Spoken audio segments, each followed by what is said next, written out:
Those are some fancy graphics. Amazing graphics. Jared Polin, FroKnowsPhoto.com here with John P. from GeekBeat TV. John, you ready to do this thing live? I'm ready to rock it, Jared. You can rock it all you want. I'm just going to do it live. Okay, that sounds good. Well, you know, I'm glad we're here together. We're going to have a lot of fun in New York City. Yeah, we've already started to have some fun. And now that we're finally live, we're going to let you guys know what we're doing for the next couple days. Yes, indeed.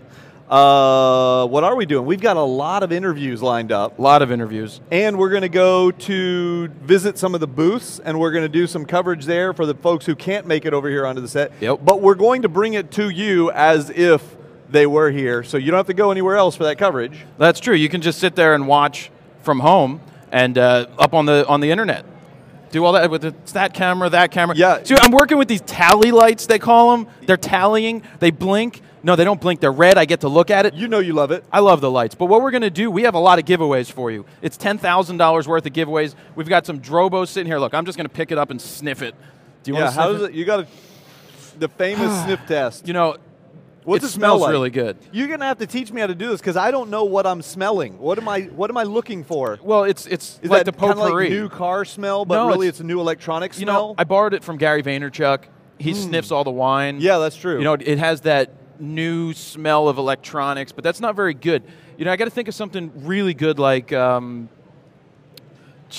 I don't know. A hard drive. It smells like let's say just like a flash drive. This one smells kind of like a combination of paint and plastic to me. Is that good? Paint and plastic is perfect. Okay, I like paint and plastic. It's heavy, we'll put too. that down. That thing is loaded up with drive. But you know what's even lighter? What? Look at this.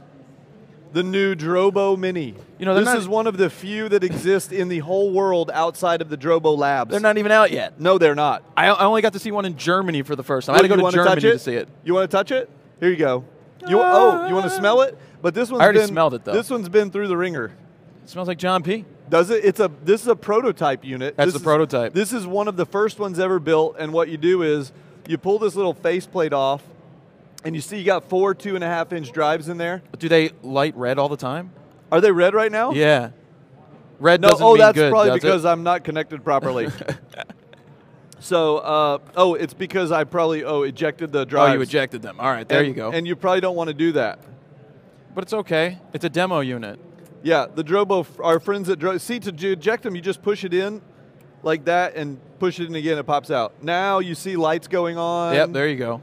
Now it's starting to think. It's like candy. So, well, guess what we're going to do, though, with these? What are we doing? We're giving away 3 of these. And 3 of the and the 3 5Ds? of those. Yeah, it's pretty good. In fact, I think we should give one away now. Really? Are we Well, gonna, I mean, like, not at this second, but I think we should launch a contest right now. on your page starting? Well, we'll do it on yours. Because we haven't gotten that set up yet. We're going to do it on both. We have to get that internet set up. It will be set up. We have people who will handle that. But who's giving away which one? I think I'm doing the mini. I want to do the mini. And flip it. Okay, we'll flip the mini. Here, we got a coin. We got a coin. Literally flip the mini. We're going. Oh, flip the mini. I don't think our friends at Drobo. Here we go. We got a quarter. Yeah. Would you like to inspect it? There's actually a heads and a there's tails. heads and tails on Are there. you going to call it? Yeah, I'll call it. Heads. All right. 2 out of 3? No. Ugh. Did you lose again? Okay, you give away the mini. I'll give away the mini. I'll give away a 5D. You can't go wrong with a 5D. Yeah, I shouldn't be. It's not like I should be disappointed. 5D's awesome. But it's a 5D. We got to specify that it's a Drobo. It's a Drobo It's not 5D. a camera. You don't get the 5D No. Mark III. No. But you do get a Drobo 5D, which has the new Thunderbolt connection. USB 3.0. It'll hold 5 hard drives, All and right. it's a Drobo. Are you good? Can we hop on his computer to do it? All right, so I don't want to run that until that's ready to go, and then we'll send people over there Okay, to we'll do tell that. people where to go for Yeah. that. So what- also though, people, make sure you're following us on Facebook. Yeah, Facebook, FroKnowsPhoto.com/ Facebook.com/FroKnowsPhoto. And I'm going to be on Google+, google.com/plus John P. Yeah. I'm all fancy because I got one of those fancy Google Plus-y domain thingies. You do. And also follow us on Twitter, at John Pose and at Jared Polin. At FroKnowsPhoto. At FroKnowsPhoto. Yeah, Don't that's you the have other at one. Jared Polin? Well, I too? have both because when you start with Twitter before I had a website, Yeah. you have the other one. Okay. But what do you? Let me ask you before we bring on our first guest. What are you most interested to see here? God. I know it's a tough question, but there is a lot to see. Maybe RC over there? Yeah. I'm very interested in seeing him. I got love it. that guy. I just want to step by the Nikon booth, check out some of the new glass. I do want to see some of that Maybe Canon rip on glass, it. because I'm a Canon guy. Yeah, I hear that. I've got my Nikon Gold on today. You do? I didn't even bring the Canon red shirt. We didn't know. Oh, well. That's I have all right. I have a Canon red shirt. I just didn't bring it. I'll represent for Canon. You can do that. You can do that. Are we ready to roll here? Hey, how come the camera's always switched on me, Ken? Yeah. There, Jared's a much better looking man than me. Let's talk about what we're doing. Let's talk about technically. I think people might be interested in how this is being pulled off. Yeah. So over here, we don't have a camera on him at the moment, but we've got Ken working a TriCaster.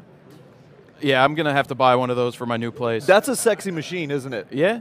So the TriCaster is a device that lets us hook in multiple cameras, switch between them. You see those cool lower thirds? See right there? Photo Plus, 2012 International. I'm touching it. Isn't it fun? You got a monitor you can look at. I We can barely see what's going on. but I can see the shape of the hair, and it's yeah, it's very sexy, right up in here. Between the thing. And so the TriCaster puts these things, and Ken can change them out. He can switch them. He can put titles. He can change all kinds of stuff. It's like it's like a production truck in a box. It is. So that's connected to cameras. We're actually using 3 Canon Vixias. These are these are the high-end consumer cameras. Yeah.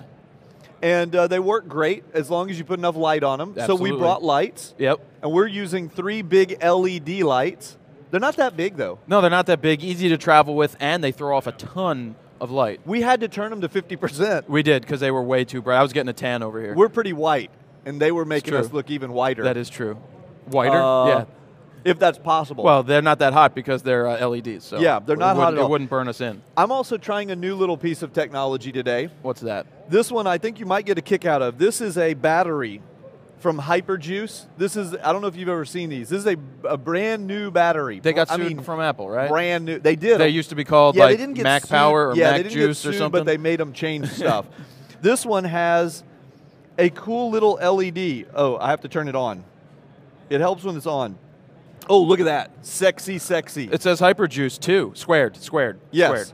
So it's a new little battery. I've got my little MacBook Air, and this thing will run, I don't know. We're going to find out how long We'll see how long it will run. Off that. And then what I have on my side. You've got toys. I do have some toys. I have the this Fuji Instax 210. That is old school. Big photos. Big photos. Look at the size of these photos. You can't go wrong with something like that. That's for fun, but better yet. Hey, how much does one of those cost? I don't know. Can I buy one? You can buy one, and you can buy the film. Film's like $1 a shot. Yeah, well. I don't even know that. Know that. Anyway, so you're getting the whirly birds and all over the place. I'm not listening to him. Tell us about your camera. I'm going to tell you about the D600. I have the D600 here. I picked mine up at Alan's Camera. This is where I get my Nikon gear, but I'm actually loving the D600 a lot. I'm really with a 14 to 24 on it. I've been traveling with full frame. First really good full frame on a budget. It's nice and portable, full frame. Absolutely. That's good. Hey, is Jeff going to come on? Is he wired up? Jeff's wired up for power. Hey, come up here, Jeff. Come get plugged in. We're going to invite Jeff on. Jeff is actually with Photo Plus. Can we get the wide angle for Leora to be seen? We're going. Yeah, definitely. Leora, Look, there's Leora. Wait, there we go. Leora, come on the other side. Lovely Leora is our assistant for the day. We got to plug She's Jeff hot, in. people. And you know, those of you who know that I did pick her up earlier. So we'll post that photo later. Jeff, thanks for joining us. Good morning, guys. Thanks for having me. Hey, can you hear him, Ken? By the way, thank you. Okay. All right. This is an exciting show. It is an exciting show. It's always it's a long time in the making. So when the doors open at 10 a.m. and the crowds rush in, it's a great sense of relief and excitement. Yeah. How many years are you here? In the Javits Center? Well, how many years general. has The show show's been been around, we figured, I think 29 years. So next year will be our 30th anniversary. 1983. Yeah, so it's been I didn't a long even know time. they had digital cameras back then. Yeah. they were using shadow boxes at the time. Yeah, so and it's really evolved. I mean, obviously it used to be a big lab show, and it obviously with the changes in the industry, the show has evolved as well. So, and it used to move around from city to city at one point, but we've been in New York for some time now, and I think we'll be here for a while to come. How many people do you expect to see walk through the doors for this show? Probably about the same as the last couple years, which is 24,000 all in by the end of the 3 days. Wow. Yeah. But even better, we're now broadcasting to everybody around the world. Absolutely. Which expands a few 100,000 extra right there. We love it, and we're really glad you could help us out with that, because I know we think it's definitely worth the trip no matter where you are, but some people just can't make it, and this is the next best thing. Absolutely. Well, we will try and bring the show to them if they can't come to the show. Yeah. So do you guys basically just, as soon as the show is done, start planning for next year? I mean, is it pretty much full? We've actually started working on next year's about 2 months ago. It's about a 14-month cycle to do one of these. So generally after Labor Day, we'll start working on the following year's show. So and how many exhibitors do we have here? 252, 253, somewhere in there. That takes a few days to go through. Yeah, all those. It's about 80,000 net square feet of exhibit space and gallery space. So right now, this is the biggest photography event in the country. Wow. I went to one the of the biggest biggest one in the world. One of Which the biggest, FroKnowsPhoto? Obviously, was that? yeah, FroKnowsPhoto how much is the biggest. Just out of curiosity, how do they compare in size? Like, how big is FroKnowsPhoto? Like 5 times, 2 times? About 9. Yeah, we're a Labrador 9 and they're an buildings. elephant. So Wow. But what I love about this but one, I'm not going to Europe for a show. No, what's great about this in New York is that it's the right size show. You come here, you can see everything you want over a day and a half, and then there's seminars. You want to talk about the seminars? Yeah. Absolutely, because this is sort of, it's kind of a one-stop shopping kind of thing. You can do so much here. You can network and meet people. You can, for free, well, it costs a little bit to get in the expo now, but if you'd registered in advance, you can get in the expo for free. And then, there's over 100 seminars with just probably the most amazing collection of photographers and instructors that you'll ever see. And keynotes, David LaChapelle is here tomorrow. We're trying to get him on. Stephen Shore, James Baylog are our 3 keynotes this year. I mean, that's 3 home runs. If you ask me. We actually really, have James. Really we have James coming on tomorrow, I believe. He does the ice photography. Yeah. He's gonna. He's coming on today, and then he'll do some questions. 11:15. He's going to come by. by. Awesome. Yeah. Then his keynote is Saturday, I think, at noon. So and they'll show the movie, and he'll be there too. So people get to go listen to the lectures, and like they're teaching them techniques and stuff. Well, there's different kinds of seminars that we have. We have some that are sort of instructive teaching techniques. Some are actual hands-on with a computer station. Some are just sort of a photographer maybe talking about what they've been doing the last couple years. Awesome. And you can get certainly some instruction and inspiration from that, but it's not like a real hands-on, nitty-gritty instructional seminar. So there's a wide variety. There's some business technique seminars. We could all use a little of that. Absolutely. So there's a great variety, mostly geared towards professional photographers, some maybe for an advanced amateur photographer, but there's something for everybody. Well, it is a great thing for the advanced amateurs, because they can actually come to an event, play with all the gear. If they want to sniff it, they can sniff it, because there's a lot of stuff ready to be sniffed, including some booth babes. I haven't seen any yet, but when I first started, we have one. We do. Leora is here. Leora, but I didn't sniff her yet. Okay. Actually, I should sniff her shirt to see if it smells like a Polaroid. Yeah, because she's got Polaroids on her t-shirt. Sorry, if it smells like an Instax. Right.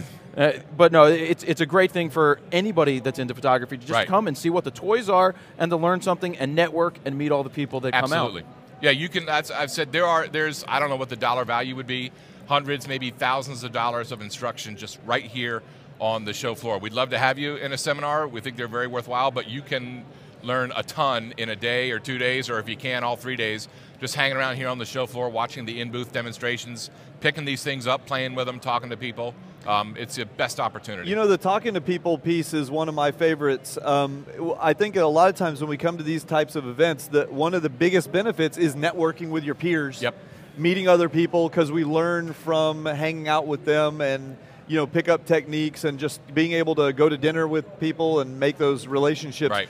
I can't tell you how many relationships have turned out to be, lifelong kind of friendships that you make.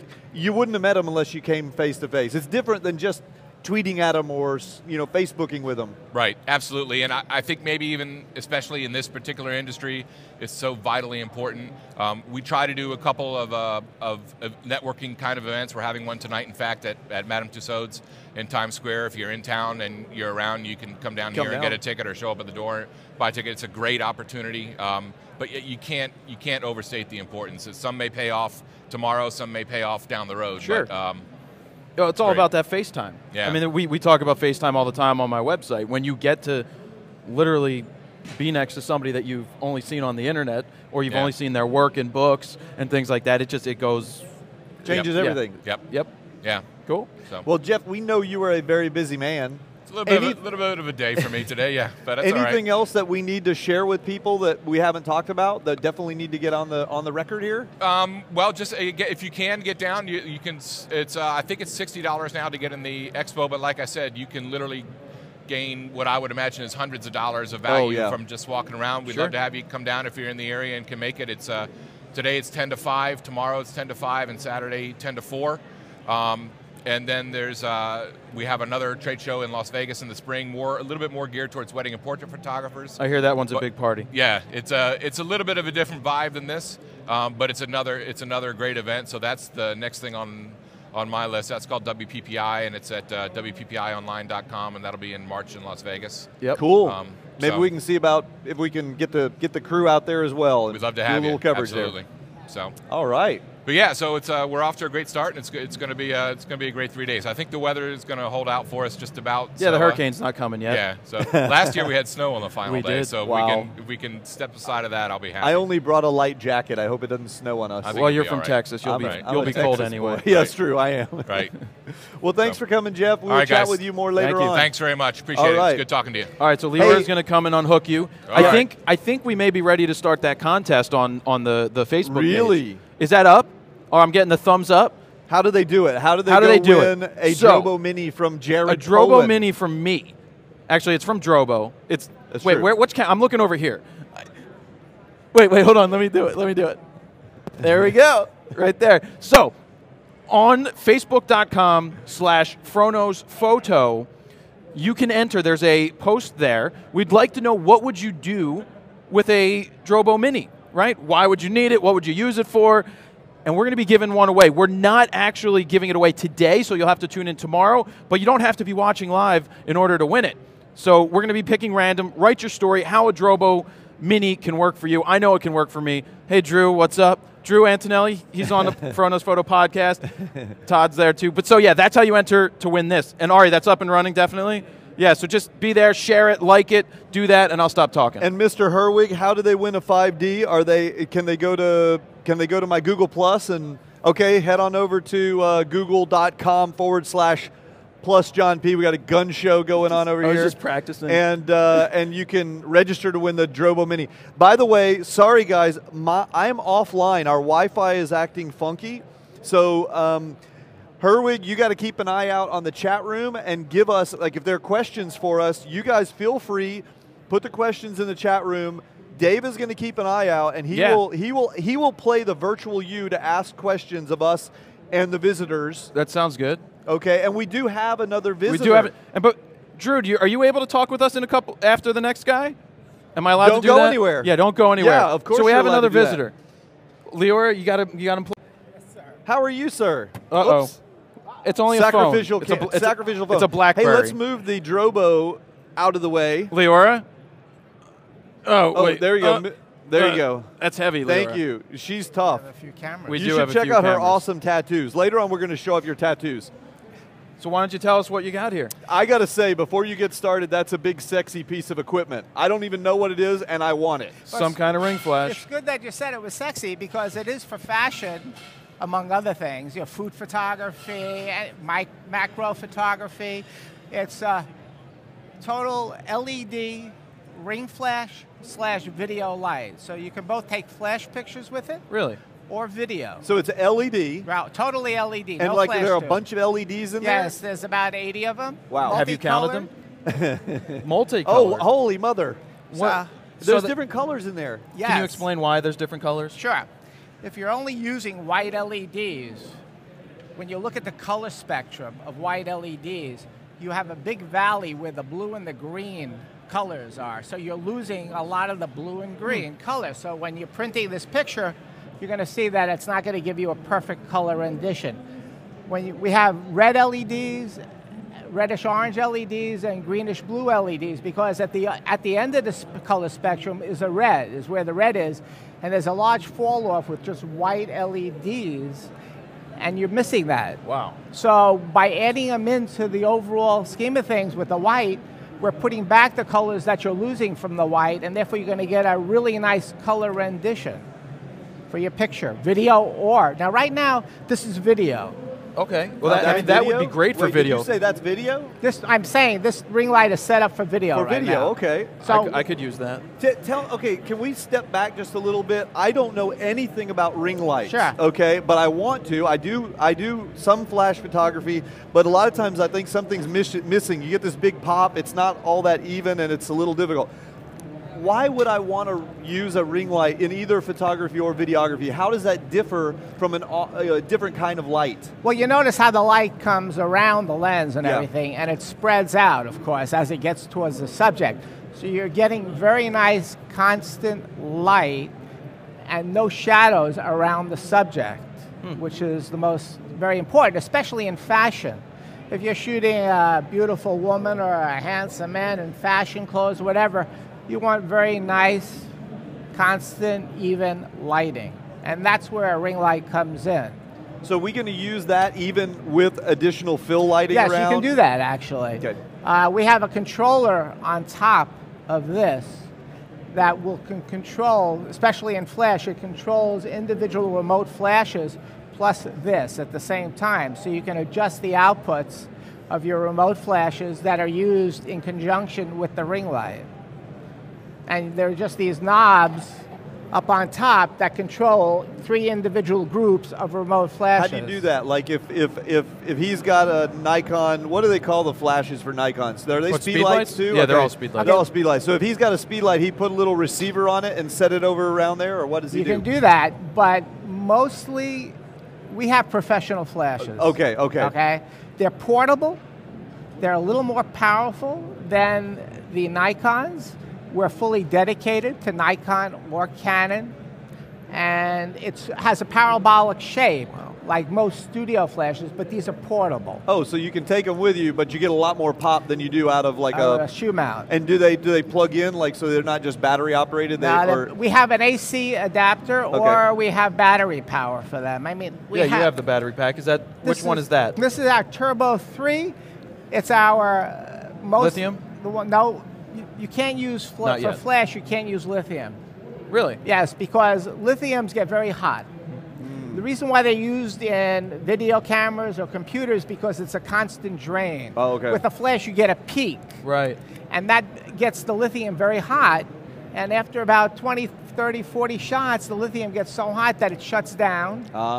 And then you have to wait 15 minutes. That's not good. So we have nickel metal hydrides, which is overall almost equal to a lithium. But I know you guys are good with, I know some people who have the old batteries and you replace them and they're basically as good as new. We're one of the few U.S. manufacturers left in the photo field. Everything's made in the U.S. and we have a fuel gauge. Fuel gauge, it shows you how much capacity is left, sort of like a carb fuel gauge. And you can just shoot all day with these things. This gives you up to 90 minutes of video power. And that's what we have this set to now. Right. Hey, can I use the little portable? Do you have a price on because this the wireless isn't working. Yeah, the ring light is about $690. It's up there. Yeah. But it does constant light and flash. Constant, right. Now, if I want to do flash, all I do is press a button, and we'll get there. I just don't want to look at it. When it goes off? I do. You want to look right at it? You want that ring light right in your eyes? Oh, yeah. You love it? It's soft? It's pretty bright. I mean, he's got the video light turned on right now. It's bright. And I'm used to staring at light. Okay. I've turned it off now. All right, pop me with it. Hold on. Let's see if it works. Oh, sorry. I'm going to turn the, nope. No, I didn't go. Okay, just a second. I turned it off. Nope. Still, okay, we're taking a look at the preview on that with the constant light on. It might be. It's very, very evenly lit, even though we've got these overpowering lights. Oh yeah! coming Wow, off look here. at that. That did do a difference because I see the Oh preview wow, it's and the a other. huge difference. We'd have to be able to see them. Huge difference. What other cool features do you have for this? Well, basically, as you saw the lights, it's really, there's not much to it. You have the controller that can control remote lights. This actually acts as a flash, hopefully sometimes. Now, how does it mount physically ask the same thing. to the camera? Does it come? It looks like it's on some kind of a mounting rig. Does it come with all that? The bracket comes with it. Okay. Oh, there it goes. Pop. Hold on. Hold on. Now we got the pop going.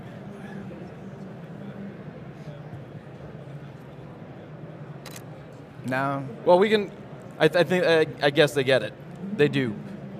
The question is, what's the widest lens you can put in there? Not widest, but what is the opening? 95 millimeter. So that's just about pretty big. anything on the market will fit in there. Except for your super telephotos. motion picture type lenses Right. and that type thing. But a regular video camera, professional video camera will fit it. Your big lenses from your SLRs. Your 70 to 200s, Yes. which are great for portraits. Dave, do we have any questions from the folks on the chat room about it? What's the model, like where can I get one, and what's the model that we can find it under? Okay, this is called the Omicron OM3. OM3, Omicron. And it can be purchased from any professional camera store. Can we get it at Allen's? Yes. Yeah, Allen's does that. Okay. They have Let all me those. just say, this is brand new. Oh. We'll be shipping next week. Oh, So this one will be at Allen's. okay. But not this week. So you'd have to pre-order it if you wanted one right now, You or could just definitely give it do a that. week. Give it a week. Yep, Excellent. very nice. Do what? Artwork? Do you use it to shoot artwork? You can shoot food photography, macro photography, fashion photography. It's really wherever you want consistent lighting, soft lighting.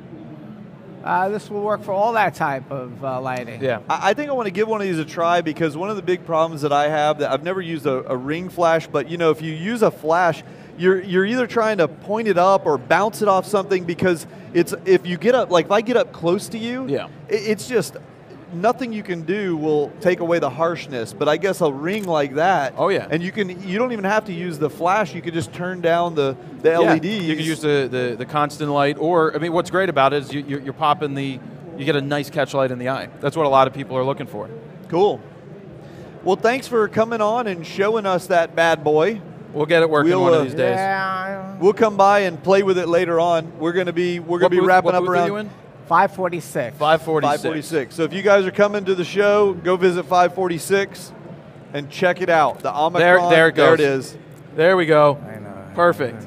Available next week. You said it was a Hold little on. over $600, right? I believe it was $699. Nice. You can check it out at Allen's Camera. Speaking of Allen's Camera, we got Rob from Allen's Camera who just Nice. showed up, Not- wearing his Mine's a 2.8 shirt. Very nice. All right. Looks very good. It does make a difference. Yes. Very cool. I like the way the ring lights you go. kind of. There you go. The lights like are very mesmerizing. That makes all the difference in the world. Cool.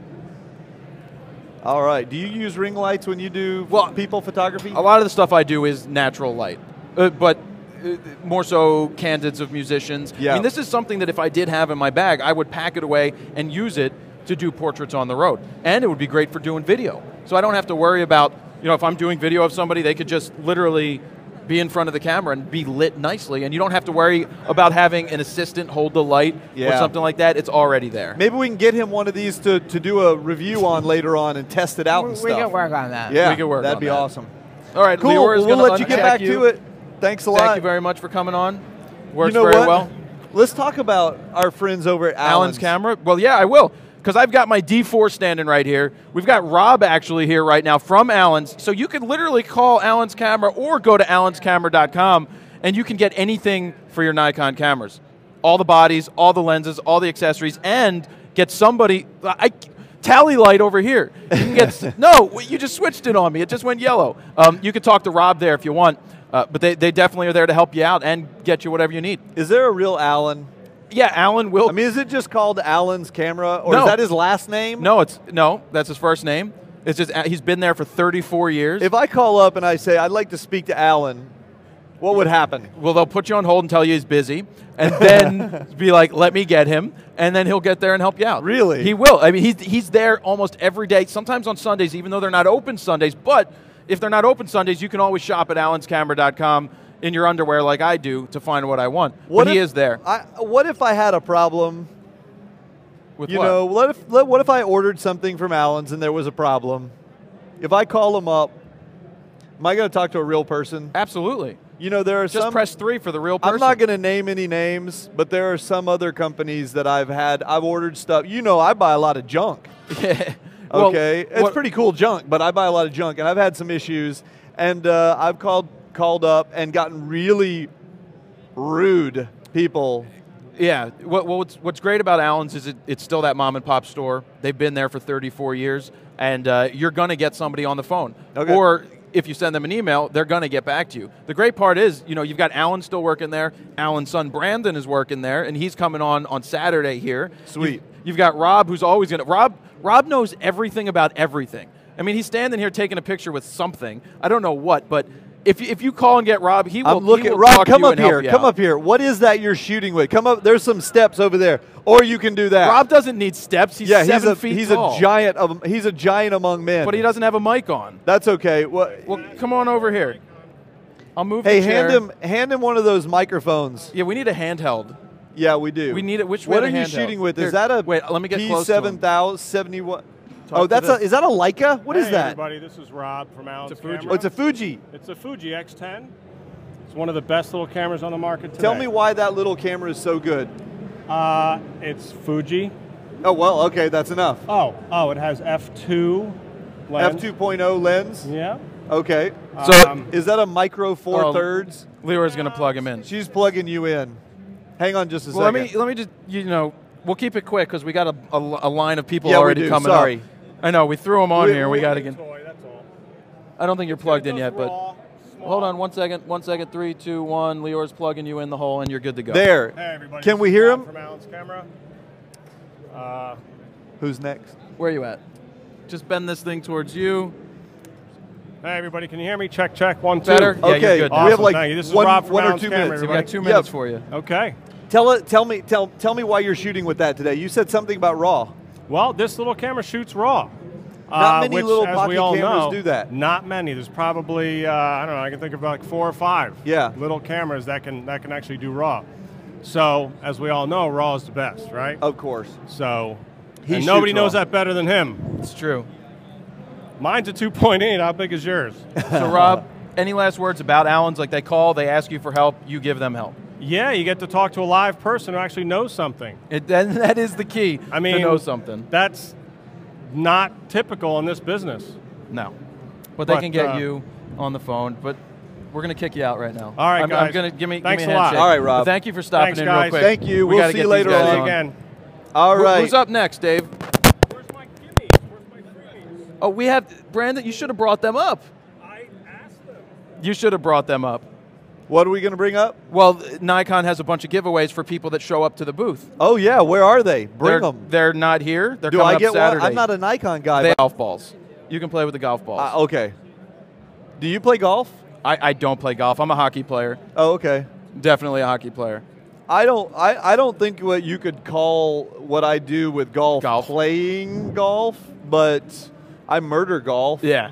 And I enjoy it very much. What's the screen say? I can't see that far. It just says Photo Plus 2012 I International wish Expo. I could see that far. We have a new guest. We do. Hi there, how are you? I'm very good. What's your name? My name is Seth Resnick. Seth. Oh.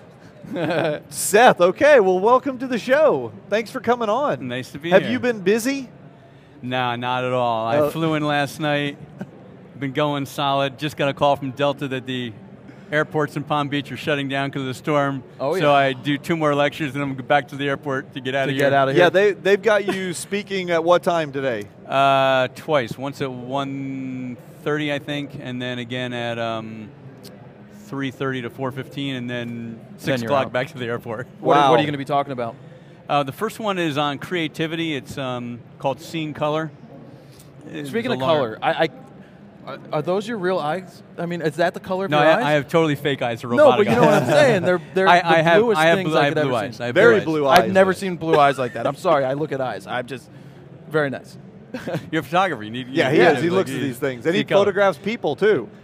So it's the heart of it is on creativity, on what I describe myself as I say, my passion is color, my muse is ice, and I've been doing a big project on ice, Antarctica 5 times, Greenland, just got back from Greenland and Iceland, and it correlates to licensing stock and licensing your images, but the bigger picture is that photographically, there are reasons why pictures work and reasons why pictures don't work. A lot of people don't understand, they understand the basic like rule of thirds and whatnot. Yep. But there's lots of other like little rules that are really make the difference between having an image that truly works and an image that's just sort of Is okay. there. I could use another word, but I won't. Yeah, Well, yeah. sucks. Well, yeah, it sucks. In terms of stock, I mean, we know that's changed over the past almost 20 years now.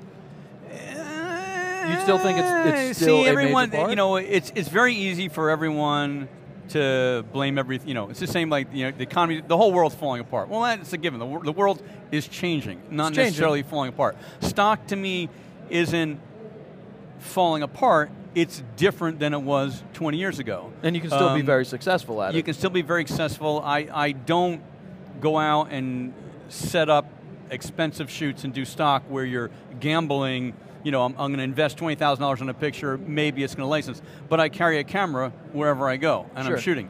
A lot of that stuff, you get releases, you get all that stuff, it still sells. I mean, it sells very, very well. You need a good channel for it. So there's big players. One of the things I'm going to talk about is Getty and Corpus are controlling roughly 80% of the marketplace. There's a bazillion stock agencies out there. Well, all the rest of them are competing for, 20%. Yeah. My images happen to be at Getty, Corpus, Shutterstock, and I license them myself. And right there is a huge advantage. I mean, it's so. But from a business perspective, well, that's exactly. How much do you focus on stock versus other? I mean, you are a professional photographer. You do this for a living. There's a lot of people watching who would love to do what you do, and they need a little practice. But once they get there, how do you break down like your revenue streams, and how do you pay for your hobby? It's very tough for me to break it down because I wear several hats. I wear a lot of hats. But I have a traveling workshop program called D65. We do workflow workshops. I was going to say something. Okay. No, you had I Shoot Raw shirts back in the day. Yes, absolutely. I still have my Raw shirt. I just didn't wear it today, but yeah, absolutely. And then I have another company with John Paul Caponegro called Digital Photo Destinations. So we take photographers to very, very exotic places. We're going to the Atacama Desert in December. We just got back from Greenland and Iceland, going back down to Antarctica for a 5th time in February.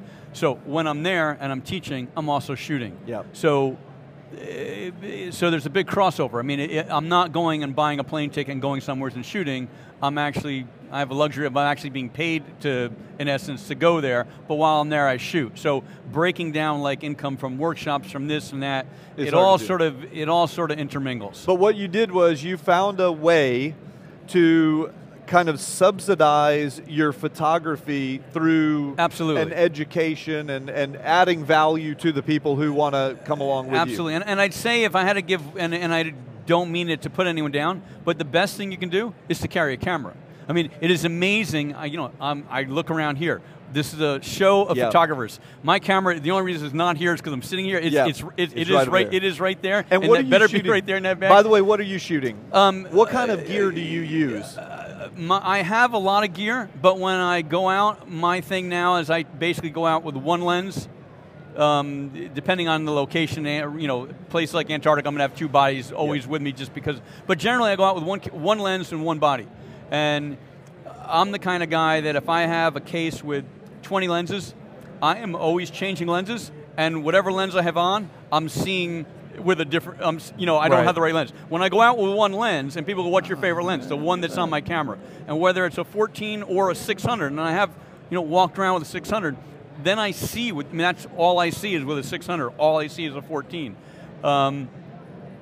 It's a very interesting way to go about it. But we go back to being at a photo show. There's almost no cameras here. Well, it's a simple rule, but you can't make a picture if you don't have a camera. It's true, and stock isn't something now that I go, oh, wow, there's going to be something awesome that happens over. I mean, it's going to happen, but if you don't have a camera, the number one lesson is you're not making the picture without a camera. Yep. So, I lean to one side when I don't have my camera on because it has to counterbalance my shoulders.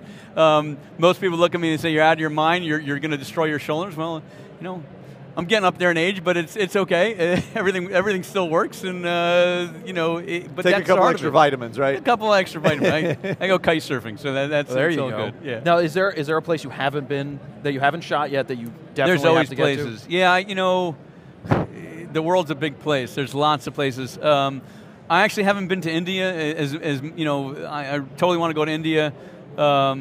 Haven't been to New Zealand. That's the only continent I haven't. Trey Ratcliffe moved out there recently. Give him a call. And Southwestern New Zealand is like going to be awesome. Now, but one of the things you're really well known for is ice photography. I've become known for ice photography. Yeah, I mean. And so, what would you like to be known for? In it, but you're like ice the is man okay. when it comes to that, right? The technical word for it is that I'm a cryophiliac. Which actually Cold is stuff? a love of ice. So I thought that was actually kind of cool to have a. That's sure. what I awesome. am. Yeah. Do you get cold, by the way? I don't get cold. I'm from Texas. I get cold. Easy. It's funny. I live in Florida, and everyone assumes that I'm there. But I've gone swimming on all trips to Antarctica. I've jumped off icebergs. I mean, we're looking at some of the pictures pop up. You guys are seeing it. That's some amazing stuff. The colors are incredible. So, yeah, and that's that place there. It's called the Lemaire Channel or the Error Channel, and it was one of the coolest things that I've ever seen because we're on this icebreaker, and you have these you have Kodachrome sunsets as I call them up here. It's the lights going down. It's like boom, boom, boom. Then you're going to miss it. Yeah. We have 24 hours of sunlight. Oh, so, that's true. Here's the sun going down, and I'm only going to get another frame. Well, 4 hours later, you're still shooting. It's the same. The most amazing is after that, the lights started to go down, and then it was actually Jeff Shiwi, myself, and John Paul Caponegro on that boat.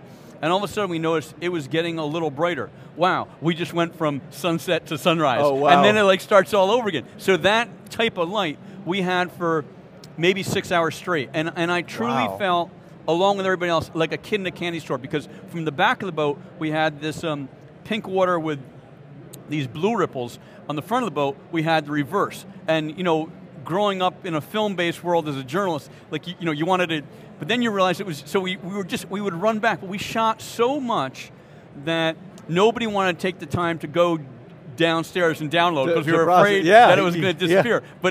But it didn't. I mean, 6 hours is insane. That is insane. And we wanted to go back there on the next trip. And I mean, one of the best lessons is light's never the same. So we told everybody we're going down this place that is insane. We get there, it was cloudy, socked in with fog, and never seen it like that again, which is one of the really amazing parts of going. And by the way, now, I mean, Ken's showing it there. People can go to SethResnick.com to see some of those pictures. SethResnick.com. Are you also on Google Plus and Facebook and Twitter? Facebook, Twitter, all the. And are you sharing actively? What's your philosophy on sharing your photos socially? I am very, very, very protective of my copyright. If someone tries to use my work and removes the copyright symbol, tries to use it commercially, I have a zero tolerance policy, and I will file a lawsuit same day. But someone that writes to me and says, I'd love to, my daughter would love to have this picture in her classroom, whatever. It's a whole, and I think it's a balance. We create images to share with the world. So part of it is I want to share, but I also, my income comes from making pictures. If I reduce my ability to generate income, I reduce my ability to create. Yeah. So there's a total balance there. Is what it is. Yeah. So they can see pictures on SethResnick.com, also on D65.com, also on digitalphotodestinations.com. Everything sort of links together. What if I wanted to buy one of your pictures? You can go right on the website. There's a gallery section, and We do custom prints to order in limited editions, Very as cool. well as galleries and private collectors. So Stuff looks Awesome. great. It's Yeah. awesome. Ken's, so that one you're looking at there is a very funny story because it was in Iceland and I was with a class and I said, okay, I need to go shoot, you guys can watch. And they said, what are you shooting? I said, I'm shooting the blue steel against the red. And the whole class is there and they said, but there's no red. And it's a perfect example of a long lens. The red, the blue steel is very obvious, it's in a shipyard, but the ship is way, way, way in the background. That so little it's a very, black very, dot it's I'm a seeing? very, very long lens. Yeah. But to the Oh. eye, no one saw the ship at all. It's sort of like, 'cause the ship's like on the other side of the Javits Center, and you're looking at something here, and that's compressed part of it. what I'm going to talk about when I teach is how to see those kind of things, how to make those things work. We look at the world in one plane, but the world has depth, and how to take that depth and transform it into a working still image. That image also has opposite colors, which is something the brain will always be was always going to go and be attractive to opposite colors. Even if the image isn't that strong, the brain just reacts to certain stuff. So That's pretty cool. Nice. So where can they hear you talk today? If they're here? downstairs, I think it's at, I'd have to look at the schedule, I think it's 1:30 to 3:30 is a seminar, and then again at the Low Pro booth later on this afternoon, Very I think cool. at 3:45. Are you going to go check out all the exhibits and stuff? I'm totally going to check out all the exhibits. God, I it's am dangerous, a geek. isn't it? It's scary. you have no idea what kind of money you could come walk to out. New York I mean, and you can leave here very it's short worse. changed. It's worse than going to Vegas. It is. But at least maybe you have something to take with you. Yeah. No, but the new gear is always fun to see. New technology is changing all the time, and and it all costs money. Yeah. Yes, it does. Seth, we so appreciate you Well, great to joining be us here. today. Thanks for having me. Thank and, you very and much. Great Great. shirt, It's, Yeah. Thank you. All right, thanks, we'll guys. chat with you Appreciate later it. on. Okay, We'll thanks. let you get back to your other stuff. What a treat. Some awesome stuff. I knew of Seth, but I had never met him, so I didn't recognize him until he said that, and I Yeah. said, "Wow, And then you're like, oh, hey, that's an honor." yeah. So you want to throw? We're getting thrown a Drobo. A Oh, 5D. yeah. Oh, yeah, yeah. And you can get the Mini right now. Yeah, All right, well- how's that doing on the site? Looks awesome. It's going well. Well, yeah, we want to thank Drobo for helping make this coverage possible, along Absolutely. with our others. And of course, I happen to have a Drobo Mini connected. That's it, folks. You know what Take I a love look about at it? that. That is one of the very few Drobo Minis that exists on Earth outside of the Drobo Labs. You And know, I have it on my greedy little Mac. on your Mac. What I love about these, the fact that it's small, comes with its own carrying case. It's Thunderbolt. It's USB 3.0, so you can use it on any system if you have the 3.0 and the well, the and the 5D Thunderbolt. has the Yeah, USB I mean, 3.0, and they will go reverse compatible. But the size of it, to put 4 laptop drives in it, plus an SSD, which we've got to sample one of those mini things. I never saw one of these things until it was supposed to go on the 5D. It goes in either one. In fact, In the bottom. Yeah, it's really cool. There's a little door right here. We don't have our little close-up thing, but there's a little door on the bottom. You pop this door off, and you put that. Can I see that real quick? It's a little mini SSD. Hey, Dave, hold this up in front of the camera so they can see it, okay? Get it up close to the camera somewhere. But there's a tiny little SSD. Can you shift over to that, Ken? There you go. See how small it is? It goes in the bottom here. And that is used for basically accelerating the read and write input and output from it. So yeah, but actually you could do USB 3.0, Yep. but the Thunderbolt is much faster. Oh, yeah. Much faster. And we're giving one away right What can now. I say? Yeah, they can get one from you for free. Yeah, we're going to give away 3 of those throughout the whole event. They're insane. Yeah, it's pretty good. But right now, you can enter at facebook.com/FroKnowsPhoto. You can see where everybody's entering. You can read all the rules, how you do that, right there on the website. You can win yourself a Drobo Mini, which we're going to announce the winner tomorrow. Can I get one of those icebreakers, by the way? Oh, have at it. I just want an icebreaker. Yeah, it's good to have.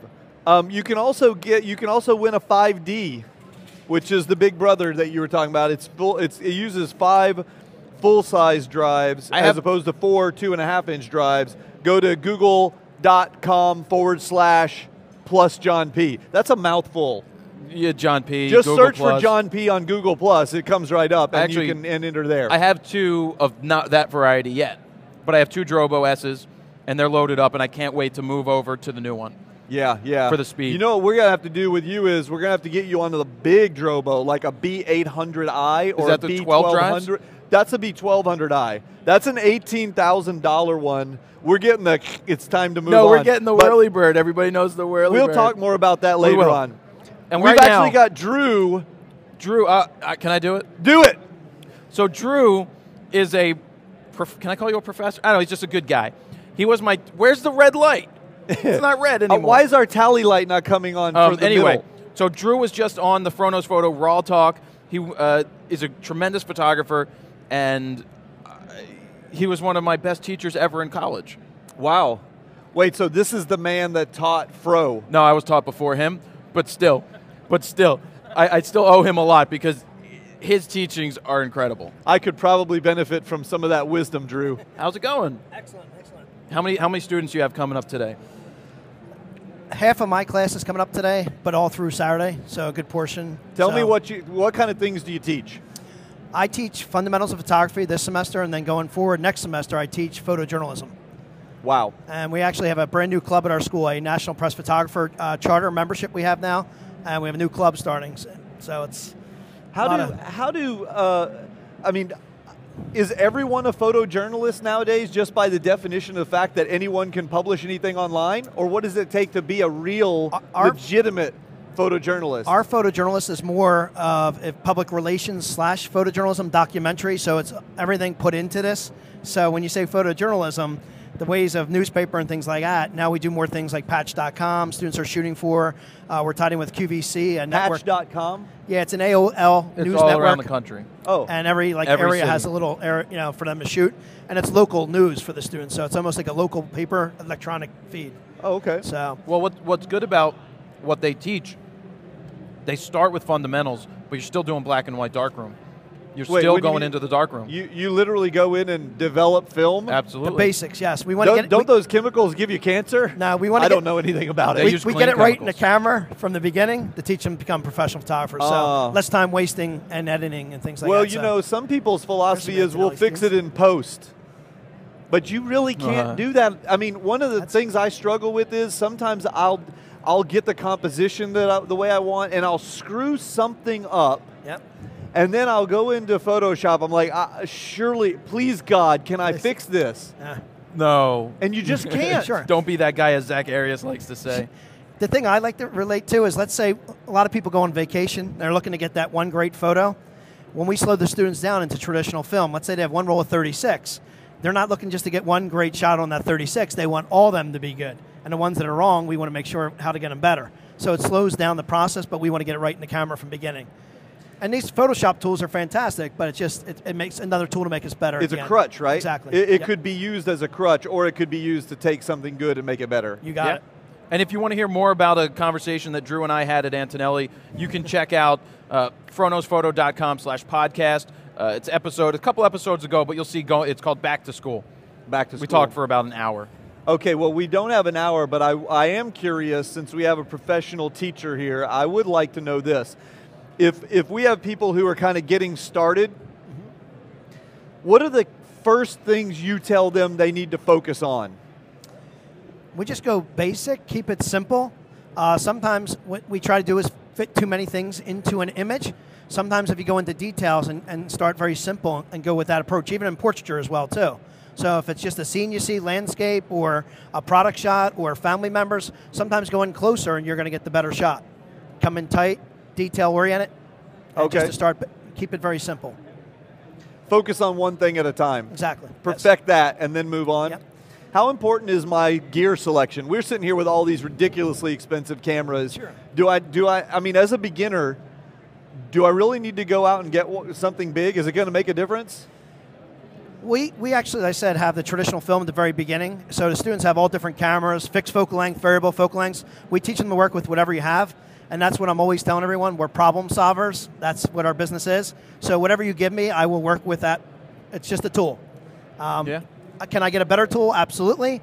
But there's restrictions with some tools, and you're always going to make the best of what you have. So That's true. it's just Jared, do you ever find that no matter what camera and lens you take out, you seem to want a different one at some time? Like while you're shooting, are you like, no, damn it, I wish I had that other lens? No, for me, the thing is, whatever I'm shooting with is what I'm focused on shooting with. Like, I like to anticipate which lens I should have on, so that when that image presents itself, I've thought about it before. I'm ready for it with the lens that I have on. So that's why, like, one of the things is I don't crop.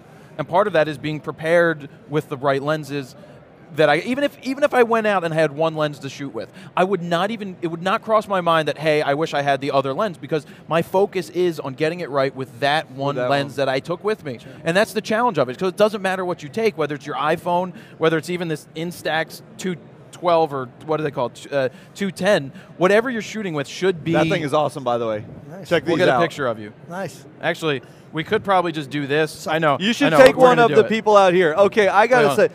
So we're sitting up... No. There you go. Drew? I'm sitting up here with a couple of serious pros. There we and go. I would call myself kind of an avid amateur. You know, I don't actually take money for photography, but I make a good shot once in a while. But I'm curious, all you guys standing around there, how many of you are like me that you go out and if you take only one's lens, do you ever feel like, God, I wish I had a different lens?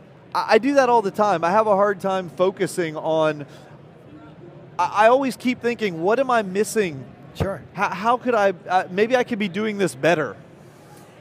I think. Do you hear that from a lot of students? Is that something that as you get better, you stop thinking that way? What's going to happen is you're going to start feeling more comfortable. What I often say is when you start getting more understanding of the technical information, the artistic side comes out and you relax more and you're just more comfortable at yourself, what you're shooting with. As Jared said too, sometimes using a fixed focal length lens, you don't have that variable of changing that lens to something else. It has to be physically you.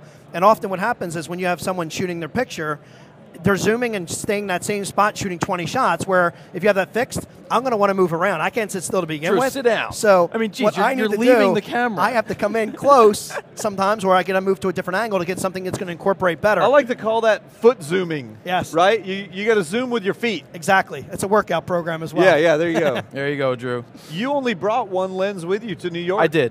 What did you bring? What lens did you bring? I brought the 14-24 for a specific purpose, that we're going to be going and shooting video in booths, and I have the 24, which is good, but the 14's ultra wide for doing some other things. But I knew what I was shooting, and that's what I'm prepared to do. Yep. So that's why I only brought one. And you have to travel light. Yep. When you're traveling. So Sure. cool. You going up in any helicopters today? No helicopters today, Drew. Are you? No, not today. Not today. All right. I'd like to try that sometime, but I might throw up. But then we can just open the door and just right out the side, right? No problem. They'll probably charge you for that. Yeah. Okay. Cool. Good. Well, thanks for coming on. Thank you for Drew. coming on. We really appreciate We got it. to unlatch you. Leor, are you ready to Yeah, unlatch? Leor will take care of you. Oh, and there's your Have a good website on one. the screen. Oh, yeah. Thanks a lot. Antonelli Institute, right? Yes. Antonelli Institute. Sweet. There's some students here. Do we have anything to give away in the booth? We have some Livid Lobster lens pens. Yeah, where are those hanging out? Hey, where did those go? Those things are cool. I like those lens pens. I already took a couple. Let's see how the photo turned out. Really, Nice. really blurry and out of focus. Exactly what you want from one of those Blurry little and out of Instamatics. focus. Exactly. Hey, you know what? What? We haven't talked at all about Smug Mug. They've got a booth over there. They're sharing a booth with Bay Photo. Oh, nice. And I happen to have a love of both of those two. Smug Mug is actually one of our sponsors today. They help bring us out here. Yep. And I set up a really cool website on there. Yeah, you were showing me Well, that actually, yesterday. that's not fair. Is it fair to say that if it's my You didn't own? do it. I didn't do it, which is good. But B, can you say that about your own? It's really cool. I think You it's can cool. say that. I like it. Well, I mean, I can also say it because too, they did it for me, so I like it. What I loved about it is the images are crisp, clean, just flow across the screen the way you want it, but that's not the only thing that they offer. I love the fact that you were able to order prints from your own site and sell them if you wanted to. Yeah, that's the cool thing. You know, I told you guys that I'm not a professional, although once like in to a while play I one get on lucky. TV? Yeah, I do. I get lucky. So I put some of my pictures up there, and the cool thing about Smug Mug is, they had somebody else who could design the whole layout for me. If you go to johnp.me, you can see it, okay? I didn't do it. They did it for me, and it's not expensive. And any of the images on there, you can set up your own price lists. It's all basically automated, and you can buy, if you want it for yourself, you get to buy the stuff at cost. So when I'm logged in, that's the one that I did. So that's a picture that I took in downtown Dallas. He's called the Walking Man. It's this giant, like 40-foot tall robot. And I had it printed from Bay Photo on a metallic, aluminum sheet. And we had it shipped to the office. Ken's showing you how you buy one there. We shipped it to the office, and Callie unboxed it. We gave it to Callie. For those of you who don't know, Callie Lewis, she's my partner. We gave it to her as a gift. It looked amazing. And I don't know if I'm allowed to say that. It's not because my photo looked amazing. The printing on aluminum looked incredible. I've seen aluminum prints, and they are I bet you incredible. They have some over at Bay Photo. We haven't gotten to go over there yet. No, you can't miss it, though. There's a big Smug Mug sign up in the ceiling. We're going to give away some free Smug Mug Pro accounts. Today or tomorrow or Saturday, or all three? All three. Dave, do we know how many we're giving away yet? Smug Mug. I'll tell you what, I'm going to give one away right now. We can at least do that, yeah. I'm going to give one away right now. I don't know how we're going to do it. We're going to make it up. I'm going to give one away on Twitter. Go for it. On Twitter, okay? So hopefully Dave Peterson or Callie or Herwig, somebody, one of those guys will log into my account. And what we're going to do is, if you look me up at John Pose, JOHNPOZ, retweet whatever the heck I tweet about a free Smug Mug Pro account, and that will get you entered to win. How much is That'll that? be up to how much is like that for a year? $300. Yeah. Okay, so look it up. We're going to launch that in a few minutes, but we're going to give away several of those. Nice. What are we doing next? Yeah. That's okay. Yeah. What do we have anything coming up next, or are we free to just, we just rapping? Blab? Oh, yeah? Oh, so we're open for something? We got 15 minutes. What time is it? It's 11:15. Oh, we're waiting for an 11:15 or no? James from Alan's Camera, but we chatted with our friends from... Well, Rob from Alan's Camera. We did chat with but Rob from they Alan's weren't today, Camera. they're Saturday. But oh, anyway. no, yeah, James, I'm sorry. Light Photo? We'll get him later on. We'll get him later on. So, what do we want to chat about for 15 minutes? Well, we've got people here in the booth. We've got a lot of people watching. We do. I wonder... I don't know. I wonder if we have anybody who would like to come up and chat with us. I mean, we could always talk to Leora. Leora could always throw a headset on and come up. Leora, you want to come up and chat? But get your... Who's gonna plug her in? She's going to plug herself in. John, watch it. Well... watch it. I'm a married man, okay? So... I mean, I'm not. Leora's been she's helping us out all day. She's volunteering to take care of getting people wired up. Oh, yeah. But Leora, you're a photographer. Stop volunteering. You take photos. There you go. You have a lot of tattoos, and the way we know you take photos, and we're going to have to get a close-up on this later, Are my hands she warm? has a camera. Look at this is a gun show again. Whoa, watch she it. has a camera tattooed on her arm. A Canon AE1 camera. Though she shoots Nikon that she picked up at Alan's Camera. Did you ever own a Canon AE1? I still do. I still shoot with it. You do? Yeah. You shoot film? Yeah. I don't even know how anymore. I know, right? It's weird. I didn't know you could get film. You gotta, it's like on the black market. Yeah. You like have to go to Russia and through some back channels? Yeah, like because you have Russia... to go in that alley by the strange people with the black dog. The funny thing about Russia is they still have, they say it's out, it's new film, but it's outdated. Oh, I see. It's expired. It's Cold War era? Cold War era, black and white. All right. So, Leora, what are you most excited to see here other than me? Was I excited to see you? Probably not, but, I mean, coming up to the show, what do you want to go check out? Zach Arias. You want to see Zach? Yeah. Why don't we get Mark wired up and get him in here? We Can get somebody him in get here. Mark wired up if he's got a minute? Can anybody else do my job? We're going to throw Mark in after. Okay. No one can do if he's your okay. job. But anyway, what do you want to see Zach? Yeah. You've never met Zach? No. You want me to send him an email Yeah, right now? can we like hang out or something? You can. He's All right. here. Yeah. Well, He's that's what here. I'm trying to get into. He's working right Hi, now. I'm Leora. So we're going to get Mark wired up so we can get him on after. We are live. They We can't are hear you, indeed though. live. Here, Live. you want to share? And Herwig, you got to let me know wanna if switch anybody out? has any questions. We still, for those of you who are live, I know we that all typically We are following in the chat rooms, Here, and Leo, we're move on over to my answering lap. your questions. Scooch. Unfortunately, my Wi-Fi isn't working. We could share it. So later, we're going to go till about noon, and later today, we're going to go do this booth awkward? visits, No. and we're going to shoot some stuff. When we come back next time, I promise to have the laptop open so we can take questions Talk from normally, you. it And says. in the meantime, if That's you've how I got normally anything talk. you want to ask anyone, if you want me to get Fro to answer questions or whatever, Herwig is going to watch the chat room. Dave, Are you cozy? Dave, you I'm let very us know cozy. Are if you there are cozy? questions. And from those of you who are here in the audience, if you have questions, just scream them at us. Oh, it's okay. We would do it if we were there. can't hear them. It's fair. Well, we can. But Totally fair. Mark, is Mark live? I think I'm live. We're doing a test on it. Hey, Hey, Mark, there I how am. are you? Look at Matt Bailey, live books right there. What's up, Matt? Hi! One of my Very favorite nice. guys ever. How you been? I'm very good. How you been? I'm doing all right. We haven't hung out for a while. Since last time. Yeah. Well, we hung Was out it in digitally. Vegas or was it here? It was here. Leora Yeah. feels awkward. You don't have to duck. Mark, you You got don't to have to swing come your between chair us. You can be- forward a little bit. Yeah, here, hold on. Yeah, I'm they're sitting on leaning both. This is my back. first time on live TV, Okay, well, actually. that's okay. We have another chair somewhere. all right. It's really cozy over The here. guys I don't literally want just you to walked get up. your I own was here. I chair. was You know that, stalking you. right? No, And next thing There's you know, a I'm chair on right live there, forever. and they're not going to let you have it. It's a dude Yeah. thing. I get know. it. It's a dude okay. thing. Yeah, I Yeah, know. we have a Look at bromance going on. yours. Look at that. Mark, what are What's you up going to? 6 feet. No, but I'm hanging out, just I'm enjoying the 6'2". show. No, Are you, you're not. yeah, With the hair. with the hair. I know we're the complete hair opposites, you and me. Absolutely. I don't feel like Britney Spears weird. like you guys. You- I I'm feel sorry. more like, I don't know, a politician. Well, tell us about your, no. How do Your- you your feel? plan? What's your plan? What's your plan? Can you give us your Yeah, five-point plan? my 5-point For plan is today check at out my Photo Plus, website. Yeah. I'm not going to give you any details. No, wait. Wait, have I strayed there? All right, next subject. Next subject.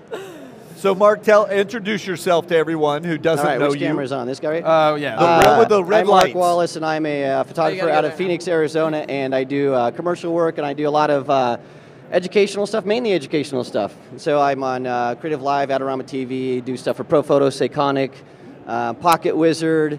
I'm a Live Books ambassador, which I love Live Books, and I've been on FroKnows, and we've been on Spreecast, and we've done. How do you do it? We've hung out. Is Yeah. that sufficient introduction? No, that's Just perfect. Google Well, you Mark missed- Wallace you- Photography. You missed a few little things. Where can they find you? Oh, they can find me at On the Twitters? snapfactory.com. Are you on the Twitters? I'm on the Twitters, J. Mark Wallace. Okay, 'Cause my and- dad's a Southern Baptist preacher. Did you know this? No, I did yeah. not. Yeah, so John Mark is my actual name, but I only go by Mark.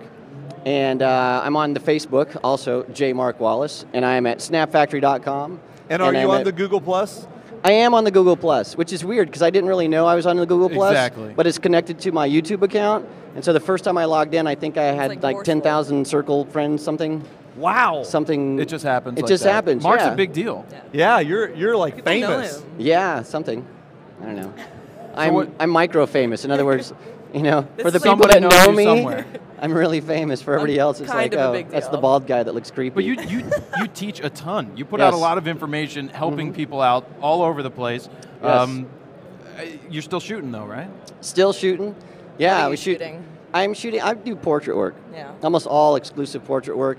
I've been traveling a lot. We did West Coast this year. I'm planning, hopefully, to go and spend some time in Paris and London next year. I was just in Ooh London. la la. Yeah. You should love have it. gone to Photokina with us in Germany. I wanted to, but I didn't have the budget. But yeah, I'm hoping to get to those places so we can do some European stuff. Maybe Dubai. I've been invited many times. oh, I'm you like, just I haven't would- taken that your them word? up on that yet? Oh yeah. Wow, who is that? Yeah. Where's that from? She's Yeah, hot. that's we shot that for our the Seikonic L478 The new video. Yeah. The new light meter. That's The new touchscreen? light meter. Yeah, there's a video of that at. Can you show me how to use a light meter later? I can show you. In I'm fact, I totally probably have. serious about that. I really, really want you to show Sure. me how to use it because I don't There's understand no it. hope for you. It's the I easiest own thing. one. I own a Seikonic. Which one? I don't know how to use it. Oh, I'll show you. I don't know. It's got a I have a white light 3 meter thing on it.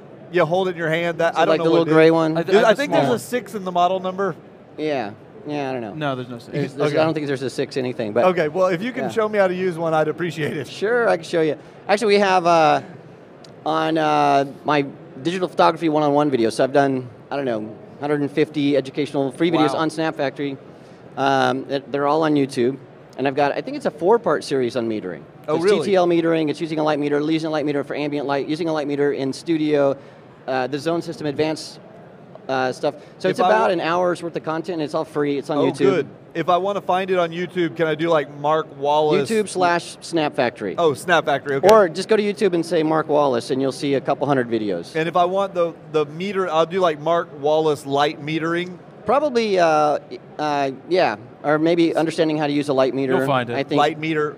Yeah. Okay. Or just go to YouTube/Snap Factory. Why would I want to use a light meter anyway, by the way? That's a great question. I don't know. I'm serious. I'm totally serious. I have an answer for that. Okay, why? Because you kind of don't need to very much. Yeah, it depends on what you're shooting. Right. It really depends. If you're looking, go ahead, Mark. Yeah, no. If you want to have, like, I always use one in the studio because that's 99% of my work. And so if I want to come in and shoot, let's say the awesome Fro, and I know exactly that I've shot some stuff before with that kind of look, really backlit. In fact, I don't know if you guys have the shot that I did with the girl that's really strong backlight. Maybe we just showed it. But I know what light ratios I'm going to use. I know how to dial it in. And I have, let's say, 15 minutes. I can go click, click, click, boom, dial in my lights. I can shoot. I know everything's going to be safe. So it kind of eliminates trial and error. It totally eliminates trial and error. Because it reads the light. It's sort of like a recipe for baking a great cake. So once you have it dialed in, you know every time, no matter what location you're in, you can repeat that over and over and over. And so once you get your style, it's consistent. Now, so if you're... it's similar to, when you go to Kmart and they hold that string to your nose? Exactly. Because it's exactly 10 feet. They know the light's going to be at F16. All right.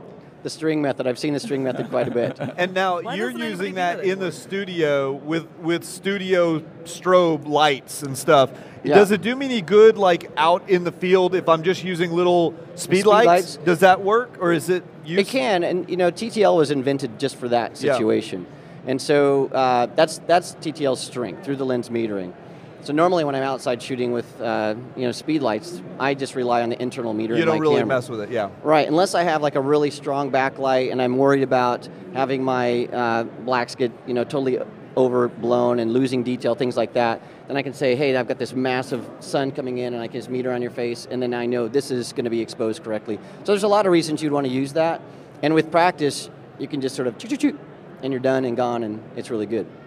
So I'm curious who's watching this. I don't really know who's watching. The world. 2 million people. 2 million people are on the world? Do we have a chat? Are there questions coming in? There are chats. I feel so disconnected. Well, yeah, because their Wi-Fi isn't cranking in here, so we're not able to read the chat room right now. What we're gonna do is later today we're gonna go buy like the most powerful Wi-Fi access point money can buy. I'm not kidding you. We're going to drown out everybody else in here so that we can put our chat monitor up there, because usually we'd be watching the chats right now and we could talk to them and answer their questions. Hey, Dave Herwig, do we have any questions coming in? All right. They're probably just chatting about us, talking about us behind our back. Probably. They're rude. Let's talk about you.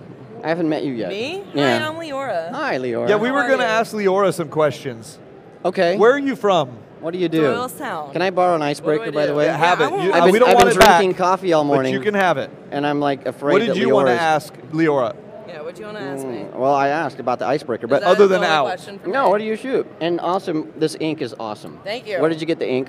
Actually, I play some Flemington. My girlfriend Jamie. It's my tattoo artist. Been going over like Where are 8 you years. from? Doylestown, Pennsylvania. Suburbs, Philly. Yeah, okay. I don't know the whole whatever. You're D-town. suburban too. Get out of here. Northwest, Midwest. I don't really know very well. Like. And how do you guys know each other? Us. Leora? We're Jewish. Okay, I see that. Oh, so we all know each other now because of that? I've met Leora somewhere. I think I was on a cop car.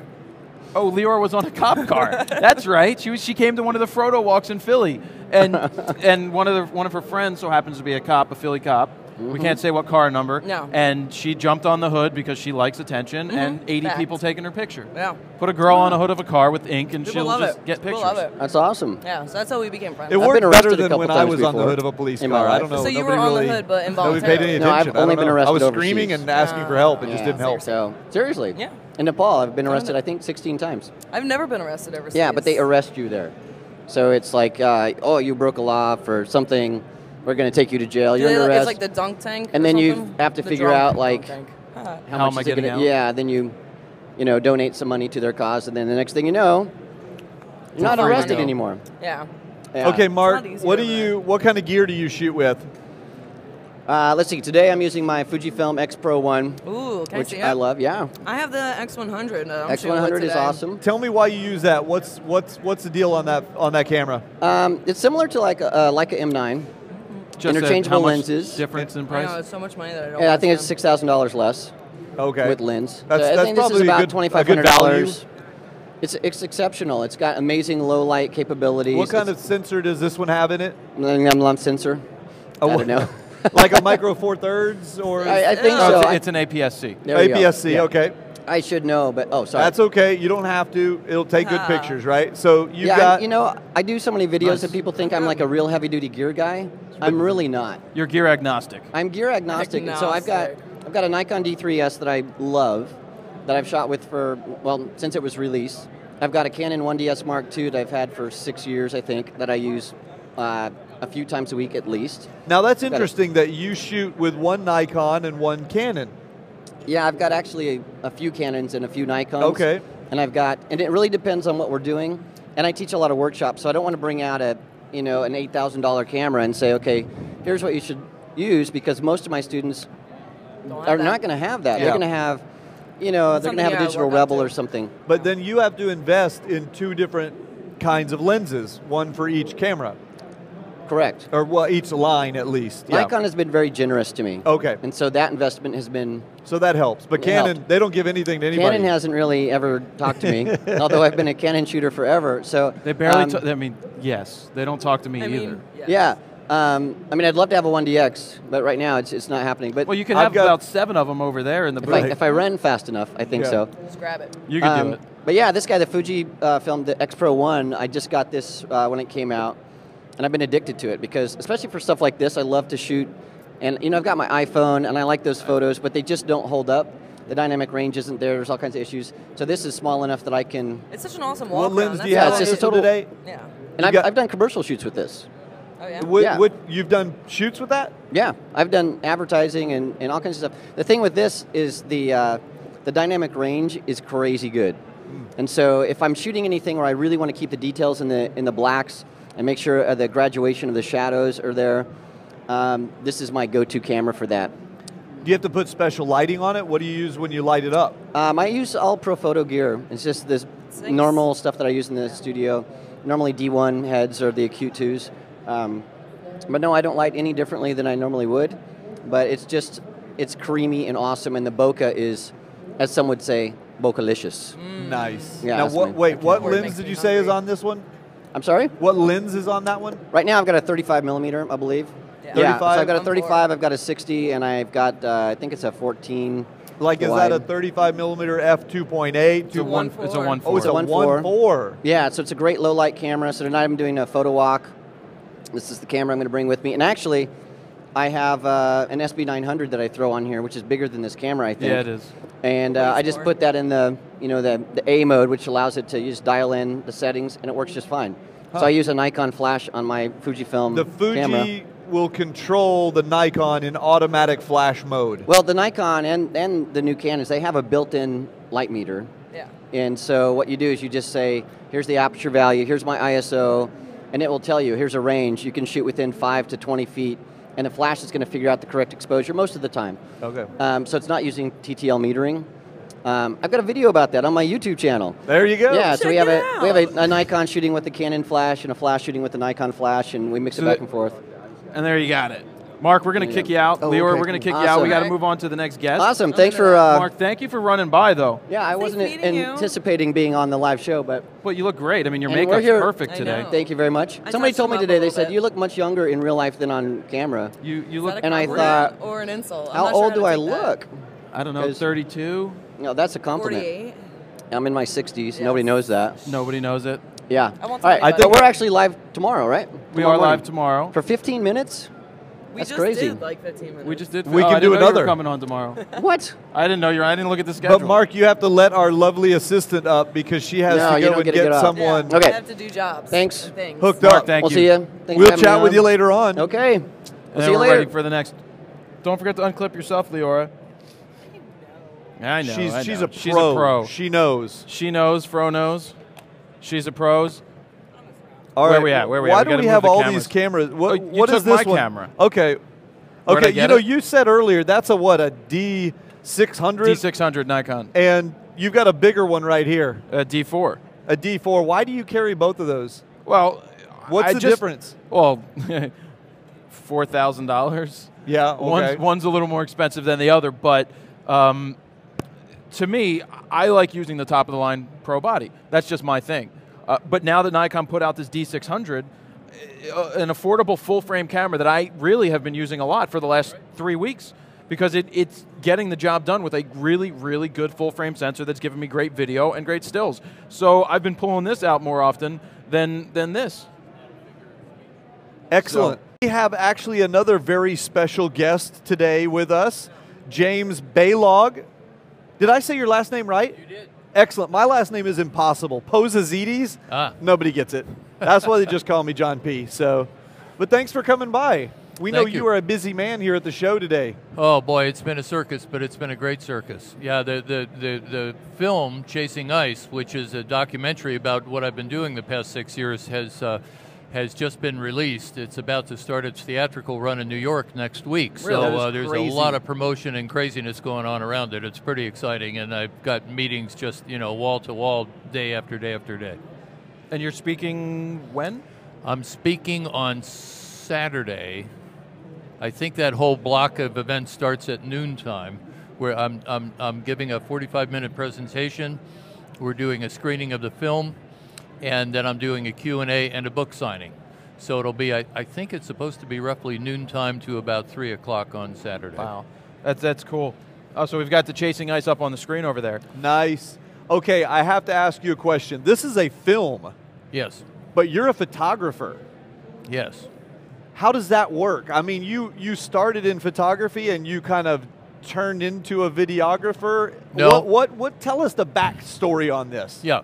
Well, I've been a photographer, still photographer, for over 30 years, doing traditional environmental reportage, Life magazine, National Geographic, Smithsonian magazine. I was a magazine nature photojournalist, essentially, most of my career. And in 2006, I got the idea for this project I got an assignment, actually, from National Geographic to photograph retreating glaciers. By the end of that assignment in 2006, I thought that I should put out time-lapse cameras and go back to these glaciers year after year after year and see how the landscape was evolving. And I really didn't know what we were going to get. It all now seems kind of obvious and straightforward, but it was not obvious. Only because now you have the data. Yeah. Now that we did the proof of concept, it all seems obvious. But in any event, 5.5 years ago, we put out 25 time-lapse cameras in different parts of the world: Greenland, Iceland, Alaska, Montana, and started to watch how the world was changing. And so I went from being a classical still photographer, a single frame guy, to now I'm making hundreds of thousands of images in these time-lapse cameras, because they're sitting there bolted to bedrock alongside the glaciers, and they're shooting every hour or every half hour around the clock. So that archive has turned into over 1 million pictures at this point at all these different sites, because in some cases we were shooting every minute because of certain processes that were happening. In any event, it's a lot of images, and we're trying to tell the story of a landscape in flux. So, to get to the film, I'm a cinematographer in the sense that my stills turned into a moving picture of time unfolding in the form of those time lapses. But other people were really the videographers. Yes, I held the video camera once in a while, but mostly it was other folks who were classically from the video tradition who were shooting it, and those are the guys who made the film. I can't wait. I want to see that. I mean, the time lapse itself sounds extremely interesting. It sounds what kind of gear challenging, is that? doesn't it? It's a Nikon D200 inside a Pelican box that we cut a window into and put plexiglass in front of the window to keep it weatherproof. And then there's a solar panel that feeds power through a big battery and a voltage regulator and a bunch of other fancy electronics. And then there's a custom computer timer that tells the camera when to fire. Any wildlife walk up and say hello? We actually have had some wildlife tinkering with the equipment. We did have a polar bear. That was the one I saw. Yeah. Polar bear pushed it up the mountain and then let it slide down again? Oh no, that's a different thing. That's a different one. But no, we had a camera on the north coast of Alaska where a polar bear came right up out of the ocean and was walking along the this bluff alongside the sea, and you can see him in the background having a look at the camera. That's cool. And yeah, he was a beauty. But we had our biggest problem here. Let's see if you can. Is that giving you a little bit of trouble? There. These little countryman type microphones are kind of strange sometimes. Okay. Oh, we've got a picture of you hanging. Are you hanging off the side of a glacier or something? What are you doing? Oh, there it is. Okay. Carabining down with a camera there. Yeah, well, a lot of the action in the film takes place in either Greenland or Alaska, and it's these really wild locations in like serious wilderness. Some of these places in Greenland, there's probably never been anybody on the ground there before. Wow. You know, so it's that pristine, and in that case, we've rappelled down into a big kind of a crevasse called the Moulin, a big canyon that the meltwater channels through the ice, and then this water drops down to the bottom of the ice sheet and runs out to the ocean. And there I'm probably somewhat foolishly risking my life to get this picture. Well, okay, some people look at photos like some of the ones you've taken and thought, oh my God, I would love to be able to go there and take that picture. But the reality is it takes a ridiculous amount of planning just to even physically get there, right? Well, it takes planning, it takes economic resources, which I had to spend a huge amount of my time trying to assemble, you know, from various sponsors and funding agencies. It also takes a lot of technical mountaineering skills. You can't just be a passionate photographer with a camera bag. You have to have a real range of serious technical climbing skills in order to function in these places. How long have you been climbing? I've been climbing for 42 years. Wow. So, and I've climbed in the Himalaya, the Andes, Alaska, the Alps, all over the western U.S. You know, I'm comfortable in that environment. In fact, that environment seems more natural to me than this environment here in this building does by quite a bit. This seems like alien habitat here. Is it fair to say then that you have two passions that you've found a way to combine with your climbing and mountaineering and then your photography? Is that the whole basis of who you are? Yeah, actually, that's a really good distillation. This project is the coalescing of really all the main currents in my adult life. The mountaineering, the photography, and there's another current which is the science. You know, I was trained in these sciences back in the 70s when I was in undergraduate and then in graduate school. I did a master's degree in this stuff. And all of those interests have funneled together and made this project what it is. That's great. You've been climbing that long. Have you had any scares? I mean, have you dropped a camera? Has anything ever gone just? Oh, lots of things have gone wrong. Even on this project, on the Extreme Ice Survey, we had some very exciting moments on the Greenland ice sheet with bizarre things happening with the ice. You know, you're always looking over your shoulder, wondering if something bad is about to happen. Not literally, because there's nothing out there. There's just you and the winds and the sun. But the ice sheet cracks in strange ways that normal mountain glaciers don't, and weird things happen just the way they happen with this microphone. You see? Yeah, it keeps popping off. We'll get that. We'll have to get a different microphone here. So probably the scariest thing on the whole project was we had a helicopter that started to fail when we were way out over the ocean, looking down at an ocean full of icebergs with, you know, you're 50, 60 miles away from any help, and there's literally nothing down there except fish and seals. And if the helicopter goes down in that water, you're finished. He's good. Yeah, that is not good at all. Yeah. So there's that, and weird things happen. And you know, when you're in those kind of extreme places where the weather's squirrely, you're dealing with ropes, you're dealing with a lot of vertical distance, you're dealing with weird ice. You don't know what's going to come at you sometimes. So you try and be smart. You try and build a good defense, but the defense can always get penetrated. Risk. What you're doing is slightly risky to start with. Oh, absolutely. You can only remove so much of it. Yeah, that's right. So I guess we're going to switch a microphone out here, but where Where Do can you people want find to the start book? this again? I mean, have we lost too many of the No, good no, segments? No, it's been going. Oh, they're Okay, good. augmenting with a handheld. There you go. Good. See, we just move things around on the fly. Excellent. Yeah, I think you were asking. That was it. Where can people find the book? Where are they going to be able to go see it? Yes, the thank you. Movie. Yeah, the book was published by Rizzoli. It's called Ice: Portraits of Vanishing Glaciers. I'll be signing some copies after the presentation on Saturday. The book is in the bookstores, assuming that the bookstores actually ordered it. You know, I can't control that. The film is called Chasing Ice. It premieres theatrically in New York on November 9th and releases nationwide on November 16th. And it will be on National Geographic TV next spring and Netflix after that, and DVD release. And and your website?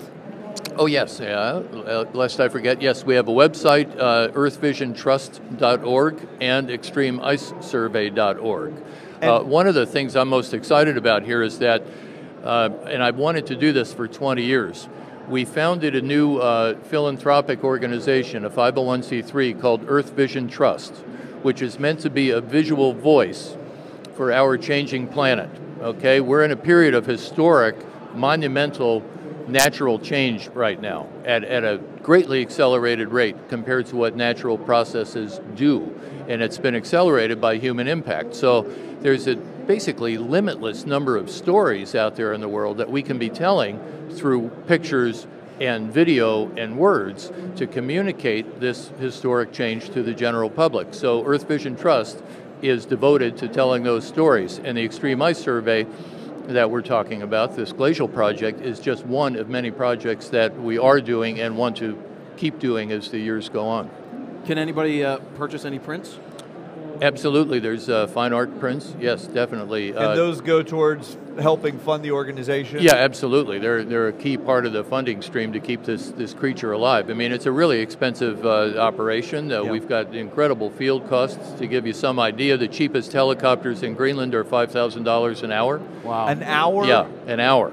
So, you know, you could spend weeks walking to our sites, but that's not a very good use of human time in limited summertime, equity. You're better off getting a helicopter if you can afford it and going out to do your work. So, we burn up a painful amount of money sometimes, yes. Wow. I bet you get some really, really nice results. It's been amazing, really. I've been shooting these kinds of landscapes for, 40 years, easily. And more than once, when I've been packing to go on these field expeditions, I've kind of groaned inwardly and said to myself, oh my God, do I have to go and do this again? What can I possibly shoot on this trip that I haven't seen before?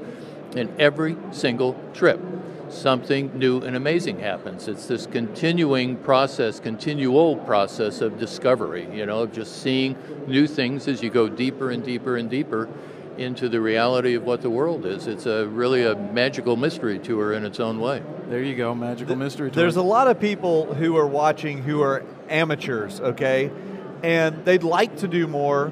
And I think if they're anything like me, sometimes they find themselves in this same position where they think, well, I'd like to go out and practice my photography, but I can't go to an iceberg. I can't go do crazy things.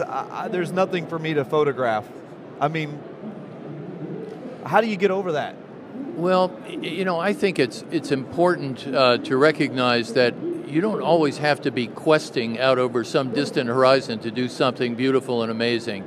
And because of the nature of my profession and doing a lot of work off and on for the years, over the years for National Geographic, you get locked into this mentality of we have to go to some faraway place to do good work. That really isn't true. I remember reading something where over 100 years ago, somebody was asking Paul Cézanne why he always painted that one mountain that he saw from his backyard and why he always painted that one bowl of fruit.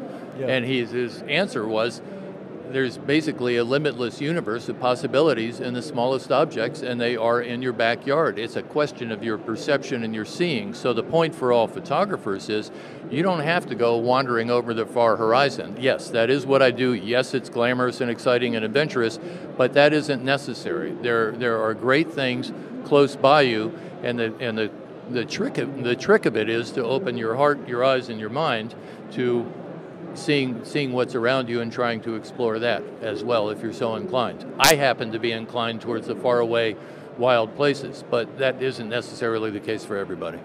That's true. It's great advice. You know, I've also noticed that sometimes I'll take a picture of something and I think it's an interesting view, and anyone around me might be like, well, I would have taken a slightly different vantage point or whatever, and then I'll try it from their perspective, and it gives me a whole new lease on it. Well, the thing is that everything's different. I mean, everybody sees everything different. I mean, even just being taller, shorter, different focal lengths, different angles are going to give you a different result, and there really is no right way to do it or no wrong way to do it. It's just get out there and do it. Yeah, absolutely. And it's, I mean, you have to raise a good amount of funds to do what you do. Not everybody needs to do that for the local projects, but you know, having the nonprofit and getting involved in different organizations. If you're passionate about something, there is an organization out there that somebody can get involved in to then offer their photographic services to go do something similar. That's a really important thing to remember. There's sort of a parallel universe in this society, which is all about the nonprofits. You know, most of the chatter you hear in the world is driven by the for-profit sector, but there's a big multi-billion-dollar, tens of billions of dollars worth of nonprofits out there that are trying to do good, and the good that they offer doesn't generate a profit necessarily. So all of those nonprofits need to rely in many cases on the goodwill and good services, the pro bono, the donated services of a lot of people. So I tell environmentally oriented photographers a lot that there's a limitless universe of grassroots organizations as well as big national scale organizations that are eager to have the passionate photographic work of devoted people. So there's always a cause you can attach yourself to if you're so inclined. Yep. Yeah. I mean, I was just going to, I'd love to sit here and talk to you all day long. I know you are a very busy man. We probably ought to let you get on to other people. Actually, I have to go fundraising right now. Oh, that is also very important. Yeah. So we really appreciate you taking the time to come out and visit with us. Check out the book, check out the movie. I mean, I want to see the movie. I want to watch that. Thank you. Yeah, come Saturday. One thing we didn't talk about, you on social media. Can we find you on Twitter, Facebook, Google+, things like that? I am told that there are people that are doing that for me. I haven't touched the Twitter key yet, but apparently it's out there. It is. I just find myself so overwhelmed with the communication process that if I go down that rabbit hole, I'll never get back out. You know. Okay. But yes, all that stuff is out there. But the big thing is Chasing Ice. Watch for it in your theaters in the middle of November, and go out and buy the book. Ice, Portraits of Vanishing Glaciers, James Balog, and the Extreme Ice Survey. Now we have a couple more minutes, but where will you be signing? And will you be signing across the country or just here at Photo? It's Saturday, of course, we'll be here. I will be doing intermittent book signings in different places, depending on what all the various events are. I personally, I don't even keep the calendar on that. There's a producer who tracks all that. So in terms of a book, now I've looked in producing books.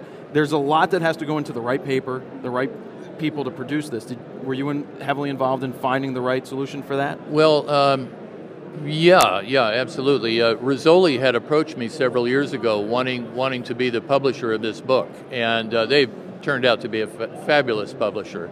And I'm very happy to have them as a partner. They do the best fine art books in the country. And that's a key. That's a key. Yeah. If you don't have quality printing and a quality book, your photos are going to get lost. I think Rizzoli's just a few booths over from us, too, if I remember correctly. Good.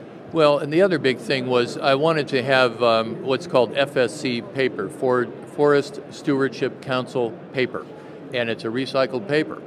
And a lot of publishers are really anxious about printing on that stuff for reasons that don't make any sense. And with the print run that we had, which was substantial and respectable, it cost them a premium of $1,500 to get FSC recycled paper instead of the normal stuff. You mean across the entire whole print run was $1,500? Yeah, and most publishers would push back in an instant and say, we can't possibly afford FSC paper, but Rizzoli stepped up to their responsibilities and did the right thing. That's what I want in a publisher. That's very awesome. Good. That's very good. What size is the book? Because I know sometimes you get those small photo books, other times you get these overly large one? Well, I love the big books on the coffee table. They're nice if you have a big coffee table. Yeah, it's, I don't know what the trim size is, roughly like 11 by 14 approximately. That's a great size. Pretty healthy size. I thought of doing a really gigantic one, but when you start to look at the ecological footprint of those things, I decided that I couldn't be doing what I was doing and doing that ecological footprint. And I'm still, sometimes uncomfortable with the fact that we've got 6 pounds of paper sitting there in each one of these books. Yeah. I get nervous about that, but it was kind of a balancing act between what was righteous and what was right aesthetically. So that's what we came out with. Excellent. Well, you talked about gear. Just one last question. I saw you had the D200s that you guys retrofitted in a Pelican case. Right. What is your go-to camera?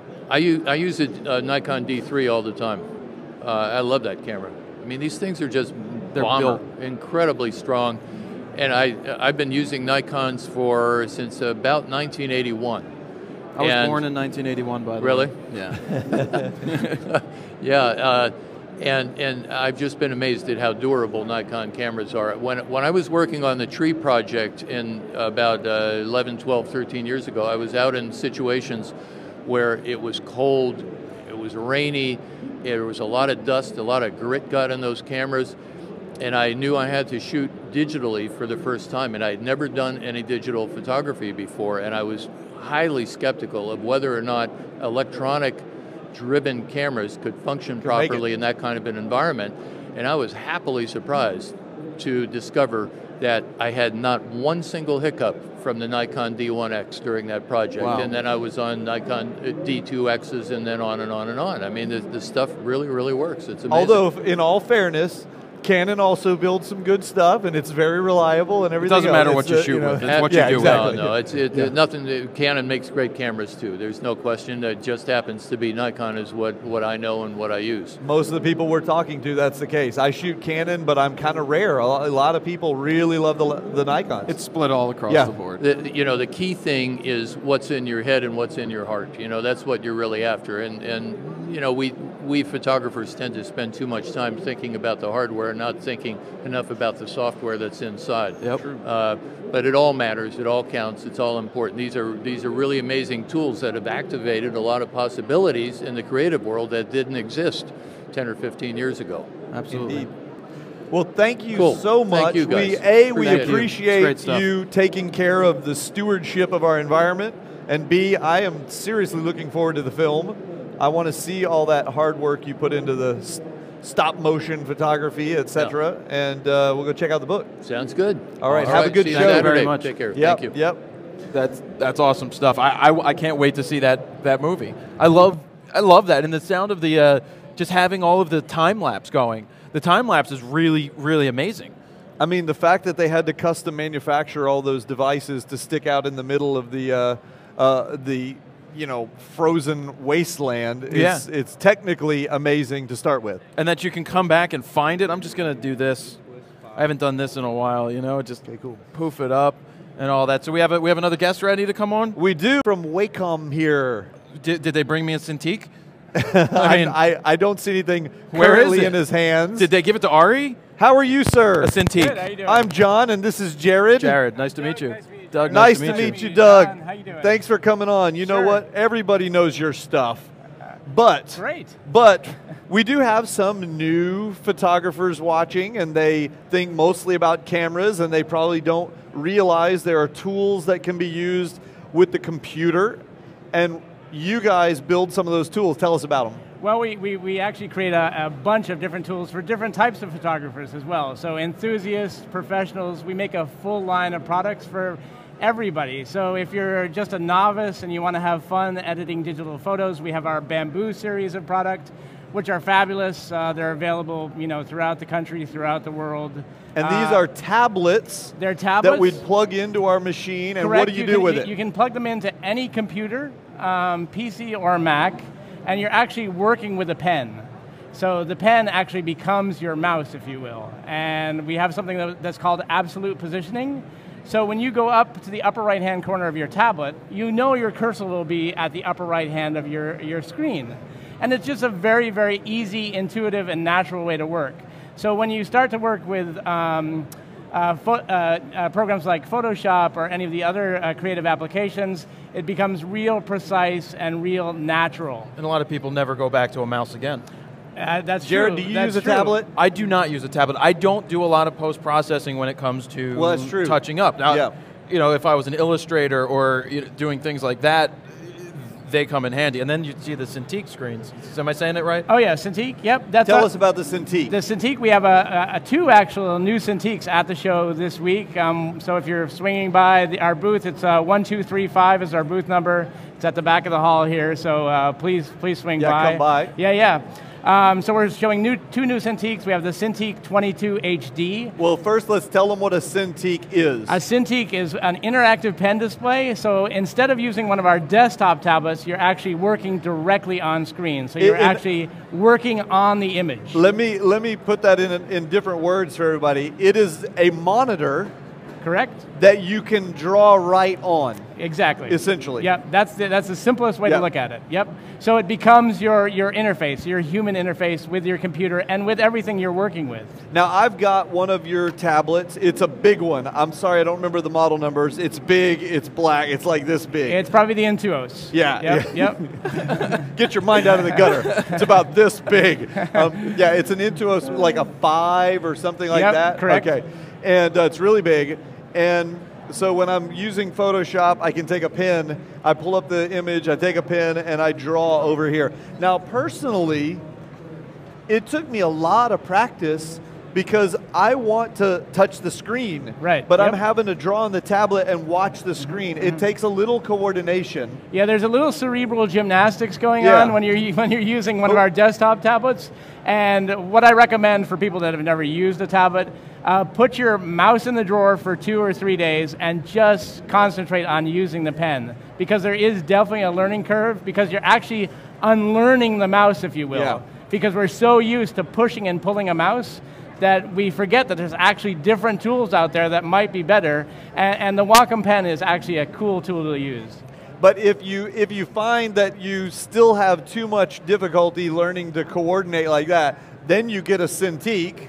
And there's basically no learning curve because it's you draw so right easy. on the screen. Exactly. When you're working directly on screen, it's very simple, very natural.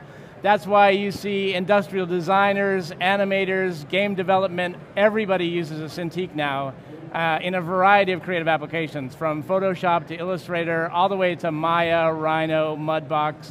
It's incredible how many people are using our stuff Maybe now. we could even get you using a Cintiq. If they want to send me a 20, did you say 24? We have a 22 and 24. Oh, you know, just if a 22 or a 24 showed up on my doorstep one well, day. if you guys want to review one for us, you're more than welcome. Wait, I got a card right here. You can see that gentleman right there after. That's right. That's right. There you go. We need to do that. Let's talk about prices, because you know, if people do want to step up their game a little, get a little more control, they can either go with a tablet or they can go with a screen, a monitor. Correct. And what is there? I think you can start them out around $100 or something, right? Actually, we have a product called Bamboo Splash. That's our entry level in consumer tablets. It's actually $79. $79. Then we have Bamboo Capture that actually comes with a full version of Photoshop Elements and Autodesk Sketchbook. And how much is that? That's $100. Well, how much does Elements cost alone? It's about $80. It's about $69 at retail. Yeah. Okay. All right. That's ridiculous. Then Go ahead. Bamboo Create, which is $200. That comes with the Photoshop Elements, Corel Painter Essentials, and Autodesk Sketchbook. So you're getting a $200 tablet with all that software. Okay. And then we have the Intuos series, which is the Intuos Small, Medium, and Large. And actually, for software packages for those, we have the ability to download stuff from our website, because we figure most professionals are already having the software on their computer that they need. Yeah. So that's available for them. Prices. By the way, before you move on that, little known fact, our friend Trey Ratcliffe, who does all the HDR stuff, did you know he carries one of those tablets with him everywhere he goes? I do too. He's always got it in his backpack. He only will edit on one of those. But go ahead. How much do those cost? For the small Intuos 5, it's $229. For the medium, it's $349, and then for the large, it's $470. Then the Cintiq models, we actually have 4 Cintiqs. We have the Cintiq 12WX, which starts at $1,000. The 22 HD, which recently replaced the old 21UX. That's $2,000. Then we have the Cintiq 24, which is $26,000.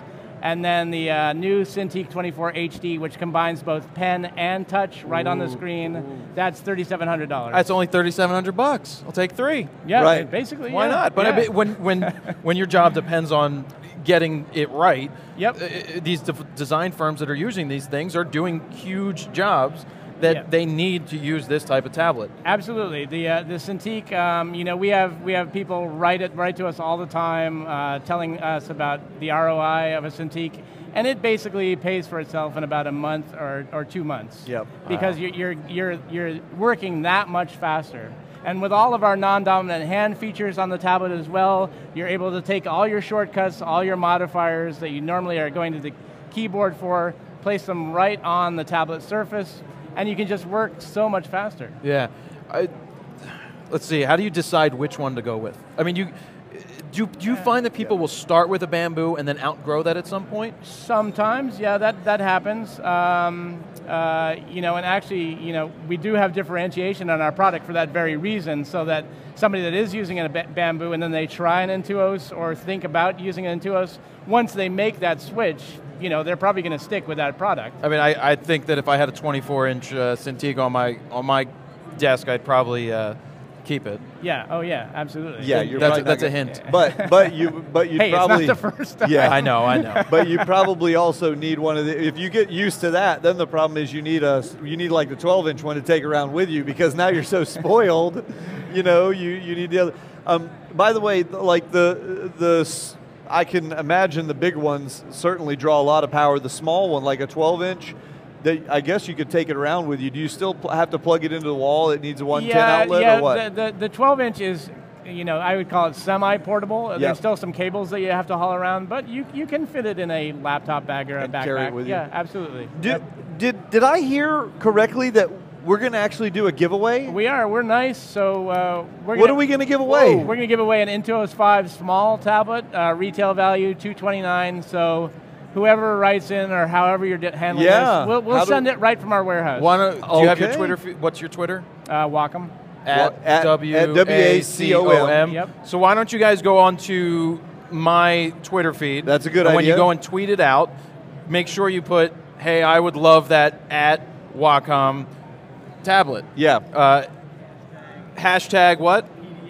Oh, hashtag PPE Live, and just do that to, just make sure that at FroKnowsPhoto is in there somewhere as well, so that we can track that. That's right. Then we'll get you the information, and you guys can pick a winner. Yeah, so thank you.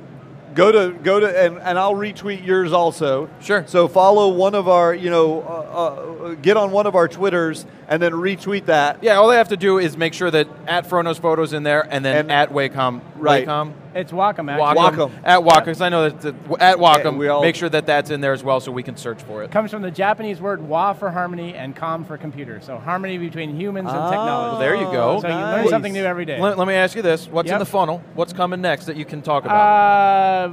We really don't ever discuss products coming out in the future, but what direction would you like to see? Watch this watch this spring. We're going to be coming out with some cool stuff. Yeah. Okay. Well, you guys are the industry standard when it comes to these. I don't even know if you have a competitor, because I certainly have never even considered one. So we appreciate you coming on, and thank you also for donating one to the cause. There'll be a lot of interest in people picking that up, so hopefully you see some buzz from that. All right, great. We'll let you get back to the show. We'll stop by later on. Thank you very much. That was great. Yeah, thank you very much. Thank you. Well, you guys, we've been going for a couple of hours. It's noon. And it's already noon? It's noon. It goes fast, doesn't it? It does. So what we're planning on doing is we're going to kind of wrap up this live segment here in a few minutes. And then you and I are going to take the crew, and we're going to go do the show ourselves. Yep. Explore. You're going to shoot some video. I'm going to shoot some video. And then we're going to come back tomorrow? Yeah, we're going to bring that information. We're going to bring those videos back tomorrow. 10 o'clock, right? Yeah, we start tomorrow at 10, correct, Ari? And so what we'll do is we'll bring you guys actual booth footage from the shows. And that's going to be what's cool, because you get to see, other than us just sitting in front of the backdrop here, you'll get to go into the booths with us, whether it's the Sigma booths, whether it's Nikon and Canon, and see what is going on the floor, and maybe some man on the street stuff. Yeah, and or we're going to on mix the it street in. stuff. We're going to mix it in with. We're going to have people here in on the set with us. Yep. But we're going to bring that to you. So for the next 2 days, we're going to lose our voices by the time this is over. That's all right. I bought a bunch of hauls. I don't need a voice. Who needs a voice? But what else is cool? We still have a bunch of Drobos to give away. We do. We've got some other stuff to give away throughout, but the Drobo contests that are running right now, I can tell you, you can win a Drobo Mini right now. Go to facebook.com/FroKnowsPhoto. The information is there for how to win the Drobo Mini. Tell them how they're going to win a Drobo 5D. 5D. You're just going to head on over to google.com/+John P. And you'll see it. You'll see the Drobo Mini, Drobo 5D. Am I allowed to win? I'm not allowed to win, am I? No, but that's because you get them for free anyway. I do? Yeah, because nobody's told me that. You're Jared Polin. I didn't know this. Yeah, it's a good thing. It's good to be the king. But also, we're not done with doing things with you guys today. So you need to be following both of us on Twitter and on Facebook and all that good stuff. And we'll be tweeting out little pictures and funny things that we do today. So stick around, and thank you very much for joining us. By tomorrow, we will also have we'll have the chat room back up so we can be interacting with you guys directly. Yeah, you can ask your questions, and we'll start answering them and all of that good stuff. And before we go, yes, we definitely want to thank our sponsors one more time. Allen's Camera brought us out here. They did. allenscamera.com. Check them out for anything you're looking for when it comes to Nikon, whether it's new, used, accessories. I mean, half the lenses I've purchased from Allen's are used because they have good quality glass there, and I've saved a bunch of money doing that. Well, in general, they're going to be price competitive with anybody else. Absolutely. But you're going to add on some excellent service on top of it. Absolutely. It comes down to service. Been there a long time, 34 years at this point, and you mom and pop store. You get the service, you get your questions answered. Rob was here earlier. Rob will just listen to you on the phone, or if you go into the store, and help you figure out whether you actually need a piece of gear, because they can. I used to work there, and they will tell you that, look, if you feel that that's not the right piece of equipment for somebody, and they could either do it for less, or it may not be the right choice because they already have something, they're not afraid to say, look, this may not be the right choice for you, and basically tell you when you're ready for the next one. Give you some come expert on back. guidance. Yeah, just the right guidance. Another one of our sponsors, and I've actually got one on my 5D Mark III here. I'm shooting a Sigma lens today. Yep. This is the only lens I brought. Well, I brought two lenses, but this is the other one I only brought for if we needed to photograph something really wide. I've got a 24-70 Sigma lens on here, which, to be honest, is less than half the price of the equivalent Canon. And I've already shared a few photos that I took here in New York on my Google Plus page. It's a very nice lens. Well, what I'm interested in seeing, because we're going to go over to Sigma in a minute. We're doing that next. The new 120 to 300 2.8, which I sniffed in Germany and had the booth girl sniff as well. That's a great lens. I mean, they have a whole new lineup of stuff. They have 3 different lines of lenses that they're moving to. We're going to shoot those and bring them to show on video tomorrow. Well, actually, right? Those lenses don't work yet. Well, I mean, we're going to video them and we're going to show off what the new stuff is. I have the 35 1.4, awesome lens. 17 to 70, very good lens, and then you got a 120 to 300 2.8, which is just an insane range for a big piece of glass. Yeah, that is. And of course, Sigma also has the lower end line for the amateur kind of semi-pro 18. What's it? An 18 to 250 super duper. Yeah, lens. one lens to rule them all kind of thing. If you only could get one lens. If you're just like an amateur. I like to do that. Of course. I like to stay on the amateur side. If you want one lens to carry around and you're not worried too much about, well, you just want something light and quality that's going to give you a wide range of 18 and then all the way to 250. You can't beat something in that super telephoto range. And in general, I know you're not a huge fan in general of lenses in that kind of area for when I'm shooting as a pro. Exactly. But from a value perspective, if you compare that particular model to any of the other brands out there, it's as good or better. Absolutely. And at that price point, it's hard to beat. Oh, absolutely. You can't beat it at that. Okay. We do also have a Smug Mug contest going on right now. Yep. I think we did that one on Twitter, I said earlier, right? So look that up at John Pose. We're getting the whole, we got to get over to the booth. We got to go do some interviews, and this has been fun for day one. It has. So you guys can tune in again tomorrow. All the it's on different websites. If you're watching now, you know where to go, obviously. But you can go to FroKnowsPhoto.com/live. Yep. You can go to geekbeat.tv/live. And on You can go to photoplusexpo.com/live. It's everywhere. It's live. So everywhere you want to be. I'm going to sign out. Can I sign out? Do it. Sign out. Tell them. So for John P., I'm Jared Polin, FroKnowsPhoto.com. We'll see you tomorrow. Peace.